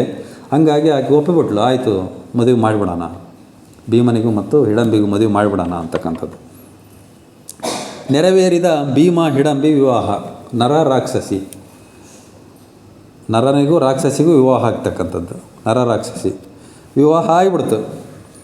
ನೋಡಿರಿ, ನಕುಲ ಹೇಳ್ತಾನೆ, ಹಿಡಾವನದ ರಾಜ ಋಕೋದರನ ವಿವಾಹ ಧರ್ಮಸಮ್ಮತವೇ? ತನ್ನ ಅಣ್ಣನನ್ನು ಕೇಳ್ತಾನೆ, ಯುಧಿಷ್ಠರನನ್ನು. ಯಾಕಂದರೆ ಇವನು ಧರ್ಮ ಬೀರು. ಯುಧಿಷ್ಠರ ಅಂದರೆ ಧರ್ಮವಂತ. ಧರ್ಮ ಬಿಟ್ಟು ಅವನು ಅಧರ್ಮ ಎಂದೂ ಮಾಡಿಲ್ಲ. ಯಾರು ಅದಕ್ಕಾಗಿಲ್ಲ ಅವನಿಗೆ ಅಡ್ಡ ಹೆಸರು ಧರ್ಮರಾಯ, ಯುಧಿಷ್ಠಿರ. ನಕುಲ ಕೇಳ್ತಾನೆ ಅವ್ರ ಅಣ್ಣನ, ಈಗ ಋಕೋದರ ನಮ್ಮ ಅಣ್ಣ ಭೀಮನಿಗೆ ವಿವಾಹ ಮಾಡಿದಿರಲ್ಲ ರಾಕ್ಷಸಿನ, ಇದು ಧರ್ಮ ಏನು ಅಂತ ಕೇಳ್ತಾನೆ ಅವನು. ತನ್ನ ಅಣ್ಣನನ್ನು ಕೇಳೋಕ್ಕಲ್ಲ ಧರ್ಮದ ಬಗ್ಗೆ. ಅದಕ್ಕೆ ಯುಧಿಷ್ಠರ ಎಂಥ ಉತ್ತರ ಹೇಳ್ತಾನೆ ನೋಡ್ರಿ, ಮಾತೆಯ ನಿರ್ಣಯ ಧರ್ಮಯುತ. ಅದು ಧರ್ಮನೋ ಅಧರ್ಮನೋ ನನಗೆ ಗೊತ್ತಿಲ್ಲ, ನಮ್ಮಮ್ಮ ಹೇಳಲ್ಲ, ಅದು ಧರ್ಮ ಅಷ್ಟೇ. ಅದು ಅಮ್ಮನ ಮೇಲಿರ್ತಕ್ಕಂಥ ಒಂದು ನಂಬಿಕೆ, ತಾಯಿಯ ಮೇಲಿರ್ತಕ್ಕಂಥ ಒಂದು ನಂಬಿಕೆ. ನನ್ನಮ್ಮ ತಾಯಿ ಹೇಳಂತಂದರೆ ಅದು ಧರ್ಮವತ್ತೇ ಇರ್ತದೆ ಅಷ್ಟೇ, ಧರ್ಮವಾಗೇ ಇರ್ತತಿ. ಧರ್ಮ ನಾನು ತಲೆ ಕೆಡ್ಸೋಣಲ್ಲ. ನಮ್ಮ ತಾಯಿ ಹೇಳ, ಒಪ್ಪಿಗೆ ಕೊಟ್ಟಾಳ, ಅದು ಧರ್ಮಯುತವಾಗಿ ಐತೆ, ಅದಷ್ಟೇ ವಿಚಾರ. ನನ್ನ ತಾಯಿ ಮೇಲೆ ನಂಬಿಕೆ ಐತೆ ಅಂಥ ವಿಚಾರವನ್ನು ಅವನಿಗೆ ಹೇಳ್ತಾನೆ. ಅಂದರೆ ಅವನ ತಾಯಿ ಮೇಲೆ ಇಟ್ಟಿರ್ತಕ್ಕಂಥ ಒಂದು ನಂಬಿಕೆ, ವಿಶ್ವಾಸ ಯುಧಿಷ್ಠಿರಂದು. ಈ ರೀತಿ ಮದುವೆ ನರರಾಕ್ಷಸರಿಗೂ ಮದುವೆ ಆಗ್ತದೆ. ಹಸ್ತಿನಾಪುರಕ್ಕೆ ಪಾಂಚಾಲದ ದ್ರೌಪದಿಯ ಸ್ವಯಂವರದ ಆಹ್ವಾನದ ಮಾಹಿತಿ ತಂದ ಪುರೋಹಿತರು. ಇತ್ತ ಕಾಂಪಿಲದಲ್ಲಿ ಎಲ್ಲ ಸ್ವಯಂವರವನ್ನು ಪ್ರಾರಂಭ ಏನು ಮಾಡಿದ್ರಲ್ಲ, ಅವ್ರಿಗೆ ಬೇಕಾಗಿರ್ತಕ್ಕಂಥ ರಾಜರಿಗೆ ಈಗೇನು ನಾವು ಮದುವೆ ಕಾರ್ಡ್ಗಳೆಲ್ಲ ಕೊಟ್ಟು ಬರ್ತೀವಿ ಅಲ್ಲಿ ಹೋಗಿ ಈ ರೀತಿ ಇನ್ವಿಟೇಷನ್ಗಳನ್ನ. ಆ ರೀತಿ ಅವ್ರಿಗೆ ಯಾವ್ಯಾವ ರಾಜರು ಬೇಕೋ ಆ ರಾಜರುಗಳಿಗೆಲ್ಲ ಪುರೋಹಿತರ ಕಡೆಯಿಂದ ಅವರಿಗೆ ಭಾಳ ಗೌರವಯುತವಾಗಿ ಒಂದು ಕಾಣಿಕೆಯ ಮುಖಾಂತರ ಅವರಿಗೆ ಒಂದು ಆಹ್ವಾನವನ್ನು ಕೊಟ್ಟು ಬರ್ತಾಯಿದ್ರು. ಈ ರೀತಿ ಸ್ವಯಂವರ ಇದೆ, ಇಂಥ ದಿವಸ ಬರಬೇಕು, ನಿಮ್ಮ ರಾಜರು ಪಾಲ್ಗೊಳ್ಬೇಕು ಅಂತಕ್ಕಂಥ ಆಹ್ವಾನವನ್ನು ಕೊಟ್ಟು ಬರ್ತಾಯಿದ್ರು. ಅದೇ ರೀತಿ ಹಸ್ತಿನಾಪುರಕ್ಕೂ ಕೂಡ, ಯಾಕಂದರೆ ಅವತ್ತಿನ ಕಾಲಕ್ಕೆ ಹಸ್ತಿನಾಪುರ ಅಂತಕ್ಕಂಥದ್ದು ದೊಡ್ಡ ಸಾಮ್ರಾಜ್ಯ. ಆ ಪಾಂಚಾಲಕ್ಕಿಂತ ದೊಡ್ಡ ಸಾಮ್ರಾಜ್ಯ, ಸುತ್ತಮುತ್ತಿರತಕ್ಕಂಥ ರಾಜ್ಯಗಳಿಗಿಂತ ದೊಡ್ಡ ಸಾಮ್ರಾಜ್ಯ ಅವತ್ತು ಹಸ್ತಿನಾಪುರ ಅಂತಕ್ಕಂಥದ್ದು. ತನ್ನದೇ ಆಗಿರ್ತಕ್ಕಂಥ ಶ್ರೇಷ್ಠತೆಯನ್ನು ಹೊಂದಿರತಕ್ಕಂಥ ಒಂದು ಸಾಮ್ರಾಜ್ಯ ಹಸ್ತಿನಾಪುರ. ಅಂಥ ಒಂದು ಹಸ್ತಿನಾಪುರ ಕೂಡ ಆಹ್ವಾನವನ್ನು ಕಳಿಸಿದರು. ಯಾರು? ದ್ರುಪದ. ನೋಡಿರಿ, ಆಹ್ವಾನ ಹೆಂಗೆ ಕಳಿಸ್ತಾರಂತಂದ್ರೆ ಅವನು ಒಂದು ಮಡಿಕೆ, ಒಂದು ಕುಡಿಕೆ ಅಂತೀವಲ್ಲ ನಾವು ಮಣ್ಣಿಂದು, ನಾವು ಸವಿರುಚಿಯಲ್ಲಿ ಹೋದಾಗ ಕುಡಿಕೆ ತಾಂತೀವಿ, ಗೊತ್ತಾಯ್ತು ಎಲ್ಲರಿಗೆ ಬಹುತೇಕ. ಅಂಥ ಒಂದು ಕುಡಿಕೆ, ಸಣ್ಣ ಕುಡಿಕೆ, ಅದರಲ್ಲಿ ಕೆಂಡ ಹಾಕಿರ್ತಾರೆ. ಆ ಕುಡಿಕೆಯನ್ನು ಒಬ್ಬರು ಹಿಡ್ಕೊಂಬಂದಿದ್ದಾರೆ. ಒಂದು ಓಲೆ, ಈ ನಾವು ಸಿನಿಮಾಗಳಲ್ಲಿ ನೋಡ್ತೀವಲ್ಲ ಈ ರೀತಿ ಹಿಂಗೆ ಬಿಚ್ಚು ಓಲೆ ಓದ್ತಾರಲ್ಲ, ಅಂಥ ಒಂದು ಓಲೆ, ಅದನ್ನು ಇಬ್ಬರು ಹಿಡ್ಕೊಂಬಂದಿರ್ತಾರೆ. ಇವನೇನು ಮಾಡ್ತಾನೆ, ದುರ್ಯೋಧನ ಇಸ್ಕೊಂಬಿಡ್ತಾನೆ. ಅದನ್ನು ಇಸ್ಕೊಂಡ ತಕ್ಷಣ ಅದು ಕುಡಿಕೆ ಸುಟ್ಟು ಬಿಡ್ತದೆ, ಬಿಸಿ ಐತಲ್ಲ, ಅದು ಕೆಂಡ ಐತೆ ಅದ್ರಾಗ. ಇದೇನಿದೆ ಅಂತ ಅವನಿಗೆ ಗೊತ್ತಾಗವಲ್ದು. ಅವನಿಗೆ ಅವ್ರ ಮೇಲೆ ಸಿಟ್ಟಾಗ್ತಾನೆ. ಅದಕ್ಕೆ ವಿದುರ ಬರ್ತಾನೆ ಅವಾಗ. ಆಮೇಲೆ ಆ ಓಲೆಯನ್ನು ತೆಗೆದು ನೋಡ್ತಾನೆ, ಅದು ಬರೀ ಖಾಲಿ, ಅದ್ರಾಗ ಏನು ಕಾಣ್ತಾ ಇಲ್ಲ, ಬರೀ ಬಿಳೆದೈತು, ಖಾಲಿ ಐತೆ, ಆ ಓಲೆನೇ ಖಾಲಿ ಐತೆ. ಅವಾಗ ವಿದುರ ಬರ್ತಾನೆ ನೋಡ್ರಿ. ಅದಕ್ಕೆ ಜ್ಞಾನಿ, ನಹಿ ಜ್ಞಾನೇನ ಸದೃಶಂ ಅಂತ ಮೊದಲೇ ಹೇಳಿದ್ವಿ ನಾವು. ಆ ಜ್ಞಾನಿ ವಿದುರ ಮಹಾಜ್ಞಾನಿ ಇವನು ಹಸ್ತಿನಾಪುರದಲ್ಲಿ. ನೋಡ್ರಿ, ಅವನು ಹೇಳ್ತಾನೆ, ಅವನಿಗೆ ಅದರ ಒಂದು ಕೌಶಲ್ಯ ಗೊತ್ತಿತ್ತು, ಅದು ಯಾವ ರೀತಿ ತಂದಿದ್ದಾರೆ ಅನ್ನೋದು ಗೊತ್ತಿತ್ತು ಅವನಿಗೆ. ಮಡಕೆಯಲ್ಲಿರುವ ಕೆಂಡದಿಂದ, ಅಗ್ನಿಯಿಂದ ಪತ್ರಕ್ಕೆ ಶಾಖ ಕೊಟ್ಟಾಗ ಪತ್ರದಲ್ಲಿ ಅಕ್ಷರ ಮೂಡುತ್ತವೆ. ಸುಮ್ಮನೆ ಎಲ್ಲರಿಗೂ ಕಾಣಲ್ಲ ಅದು ಅಕ್ಷರ. ಆ ಮಡಿಕೆಯಲ್ಲಿ ಕೆಂಡನೂ ತಂದಿದ್ದಾರೆ ಅವರು, ಒಂದು ಓಲೆಯನ್ನು ಹಿಡ್ಕೊಂಬಂದಿದ್ದಾರೆ. ಆ ಮಡಿಕೆಯಲ್ಲಿರ್ತಕ್ಕಂಥ ಕೆಂಡದಿಂದ ಶಾಖ ಕೊಡಬೇಕು ಈ ಓಲೆಗೆ, ಅವಾಗ ಅಕ್ಷರ ಮೂಡ್ತವೆ. ಏನು ಬರ್ದಾರಂತಂದವರು ಅದನ್ನು ಓದ್ಕೋಬೇಕು. ಅದು ಇವ್ರಿಗೆ ಗೊತ್ತಿಲ್ಲ, ಅಜ್ಞಾನಿಗಳಿಗೆ, ಕೌರವರಿಗೆ ಗೊತ್ತಿಲ್ಲ. ಅದನ್ನು ಅವನು ವಿದುರ ಓದ್ತಾನೆ ಅವಾಗ. ಆ ರೀತಿ ಕೆಂಡದಿಂದ ಶಾಖವನ್ನು ಕೊಟ್ಟು ಪತ್ರಕ್ಕೆ ಆ ಒಂದು ಓದ್ತಾನೆ. ಅದು ಅಂಥ ಒಂದು ಟೆಕ್ನಿಕ್ ಅವೆಲ್ಲ ಮಾಡ್ತಾಯಿದ್ರು. ಈಗಿನ ಟೆಕ್ನಿಕ್ ನೋಡಿದಾಗ ಇದೇನು ದೊಡ್ಡದಲ್ಲ ಅನ್ನಿಸ್ತದೆ. ಅವಾಗಲೇ ಆ ಒಂದು ಇಂಥ ಕೌಶಲ್ಯಗಳನ್ನು ಮಾಡ್ತಾಯಿದ್ರು. ಆ ಒಂದು ಮಾಹಿತಿಯನ್ನು ಎಲ್ಲ ತಿಳಿಸ್ತಾನೆ ಅವನು. ಈ ರೀತಿ ಸ್ವಯಂವರ ಇದೆ, ಇಂಥ ದಿವಸ ಸ್ವಯಂವರ ಇದೆ, ಅವರು ಬರೋದಕ್ಕೆ ನಮಗೆ ಆಹ್ವಾನ ಕೊಟ್ಟಿದ್ದಾರೆ ಅಂತಕ್ಕಂಥ ಎಲ್ಲ ಮಾಹಿತಿಯನ್ನು ಆ ಒಂದು ರಾಜ್ಯಸಭೆಗೆ ತಿಳಿಸ್ತಾನೆ ವಿದುರ, ಮಹಾಮಂತ್ರಿ. ಈ ಆಮಂತ್ರಣ ಪತ್ರಿಕೆಯನ್ನು ನೋಡಿದ್ವಿ ನಾವು. ಉದಾಹರಣೆ, ಬಹುತೇಕ ನಮ್ಮ ಜನಾರ್ದನ್ ರೆಡ್ಡಿ, ನಮ್ಮ ಬಳ್ಳಾರಿ ಗಣಿಧನಿಗಳು ತನ್ನ ಮಗಳ ಮದುವೆಯಲ್ಲಿ ಬಹುತೇಕ ಲಕ್ಷಗಟ್ಟಲೆ ಬರೋ ಇನ್ವಿಟೇಷನ್, 1 ಲಕ್ಷನ ಇದ್ವು ಅಂತ ಕೇಳಿದ್ವಿ ನಾವು ಸಹ. ಅಂಥ ದೊಡ್ಡ ಮಟ್ಟದ ಇನ್ವಿಟೇಷನ್ ಕಾರ್ಡುಗಳು ಸಹ ಕೊಟ್ಟಿರ್ತಕ್ಕಂಥ ಅದನ್ನು ನೋಡಿದ್ದೀವಿ ನಾವು. ಹಾಗೆ ಆ ಒಂದು ಆಹ್ವಾನ ಪತ್ರಿಕೆ ಅದಾವಲ್ಲ, ಈಗ ಅವನ್ನ ಮಾಡಿಸ್ತಕ್ಕಂಥದ್ದೇ ಒಂದು ದುಡ್ಡು ಇರ್ತಕ್ಕಂಥವ್ರು ಅನೇಕ ದೊಡ್ಡ ಮಟ್ಟದ ರೀತಿಯಲ್ಲಿ ಒಂದು ಆಹ್ವಾನ ಪತ್ರಿಕೆಯನ್ನು ಬಹಳ ವೈವಿಧ್ಯಮಯವಾಗಿ ಮಾಡಿಸ್ತಕ್ಕಂಥದ್ದನ್ನು ನಾವು ಕಾಣ್ತೀವಿ. ಈ ಬೆಂಕಿಯನ್ನು ಶಾಖ ಕೊಟ್ಟು ಯಾಕೆ ಈ ರೀತಿ ಅದನ್ನು ಆಹ್ವಾನ ಕಳಿಸ್ಯಾರೆ ಅಂತಂದರೆ, ಆಕೆ ಯಜ್ಞಸೇನಿ ಪುರೋಹಿತರು ಹೇಳ್ತಾರೆ ನೋಡ್ರಿ, ಆಕೆ ಬೆಂಕಿಯಿಂದನೇ ಹುಟ್ಟಿರ್ತಕ್ಕಂಥ ದ್ರೌಪದಿ, ಯಜ್ಞದಿಂದ ಹುಟ್ಟಿರ್ತಕ್ಕಂಥವಳು ಯಜ್ಞಸೇನಿ. ಆಕೆಯ ಒಂದು ಸ್ವಯಂವರಕ್ಕೆ ಈ ರೀತಿ ಒಂದು ಸ್ಪೆಷಲ್ ಆಮಂತ್ರಣ, ಇದು ಆಹ್ವಾನ ಪತ್ರಿಕೆನೇ ಸ್ಪೆಷಲ್, ಇದು ವಿಶೇಷವಾಗಿರ್ತಕ್ಕಂಥ ಆಹ್ವಾನ ಪತ್ರಿಕೆ ಅಂತಕ್ಕಂಥದ್ದನ್ನು ಪುರೋಹಿತರು ರಾಜ್ಯಸಭೆಗೆ ಹೇಳ್ತಾಳೆ. ಆಕೆ ಅಗ್ನಿಯಿಂದ ಹುಟ್ಟಿರ್ತಕ್ಕಂಥವಳು ದ್ರೌಪದಿ, ಹಂಗಾಗಿ ಇಂಥ ಒಂದು ಆಮಂತ್ರಣ ಪತ್ರಿಕೆಯನ್ನು ಕಳಿಸಿದ್ದಾರೆ ಅವರು, ಅದು ಎಲ್ಲರಿಗೂ ಗೊತ್ತಾಗಲ್ಲ ಅಂತಕ್ಕಂಥ ಮಾಹಿತಿಯನ್ನು ಅವರು ಪುರೋಹಿತರು ಹೇಳಿದರು. ಇಷ್ಟು ಸಮಯ ಆಯ್ತು ಅಂದ್ಕೊಂಡಿದ್ದೀನಿ. ಇಷ್ಟು ವಿಚಾರಗಳನ್ನು ಇಲ್ಲಿಗೆ ನಿಲ್ಲಿಸ್ತಾ ಈ ಮಹಾಭಾರತ ಕಥಾಸಾರ ಭಾಗ 16ಕ್ಕೆ ನಾವು ವಿರಾಮವನ್ನು ಕೊಡೋಣ. ಮುಂದಿನ ಸಂಚಿಕೆಗಳಲ್ಲಿ ಇನ್ನೂ ಅನೇಕ ಈ ಒಂದು ಮಹಾಭಾರತವನ್ನು ನಾವು ನೋಡ್ಕೊತ ಹೋದಾಗ ನನಗೆ ಗೊತ್ತಿಲ್ಲದೆ ಇರತಕ್ಕಂಥ ವಿಚಾರಗಳು, ಅನೇಕ ವಿಚಾರಗಳು ನಮಗೆ ತಿಳಿತಾ ಇದ್ದಾವೆ. ನನಗೆ ಆಸಕ್ತಿಯಿಂದ ಎಷ್ಟೆಷ್ಟು ವಿಚಾರಗಳನ್ನು ಇದನ್ನು ಇನ್ನೂ ತಿಳ್ಕೊಳ್ಬೇಕು. ಯಾಕಂದರೆ ಈ ವಿಚಾರ ಇದಲ್ಲ, ನಮ್ಮನ್ನು ನಾವು ಸರಿ ಮಾಡ್ಕೊಳಕ್ಕಷ್ಟೇ ಈ ವಿಚಾರಗಳು. ಬೇರೆಯವ್ರ ಬಗ್ಗೆ ಮಾತಾಡೋದು ಬೇಡ. ನಾವು ಹೆಂಗದೀವಿ, ನಾವು ಹೆಂಗೆ ಸುಧಾರಣೆ ಆಗಬೇಕು, ನಾವು ಹೆಂಗೆ ಮುಂದಿನ್ನೂ ಚೆನ್ನಾಗಿ ನಾವು ನಮ್ಮ ಜೀವನವನ್ನು ಉತ್ತಮಪಡಿಸ್ಕೊಳ್ಬೇಕು. ಯಾಕಂದರೆ ಇವತ್ತು ಲೌಕಿಕಕ್ಕೆ ಬಂದುಬಿಟ್ಟಿದ್ದೀವಿ ಎಲ್ಲರೂ. ಲೌಕಿಕ ಜೀವನವನ್ನು ಉತ್ತಮವಾಗಿ, ಒಂದು ಮಾರ್ಗದರ್ಶಕವಾಗಿ, ಒಂದು ಮಾದರಿಯಾಗಿ ನಾವು ಈ ಒಂದು ಜೀವನವನ್ನು ತೆಗೆದುಕೊಂಡು ಹೋಗ್ಬೇಕಂದ್ರೆ ಇಂಥ ಒಂದು ವಿಚಾರಗಳು, ಇಲ್ಲಿರ್ತಕ್ಕಂಥ ವಿಚಾರಗಳೇನದವಲ್ಲ, ಭಾಳ ಉದಾತ್ತವಾಗಿರ್ತಕ್ಕಂಥ ವಿಚಾರಗಳು.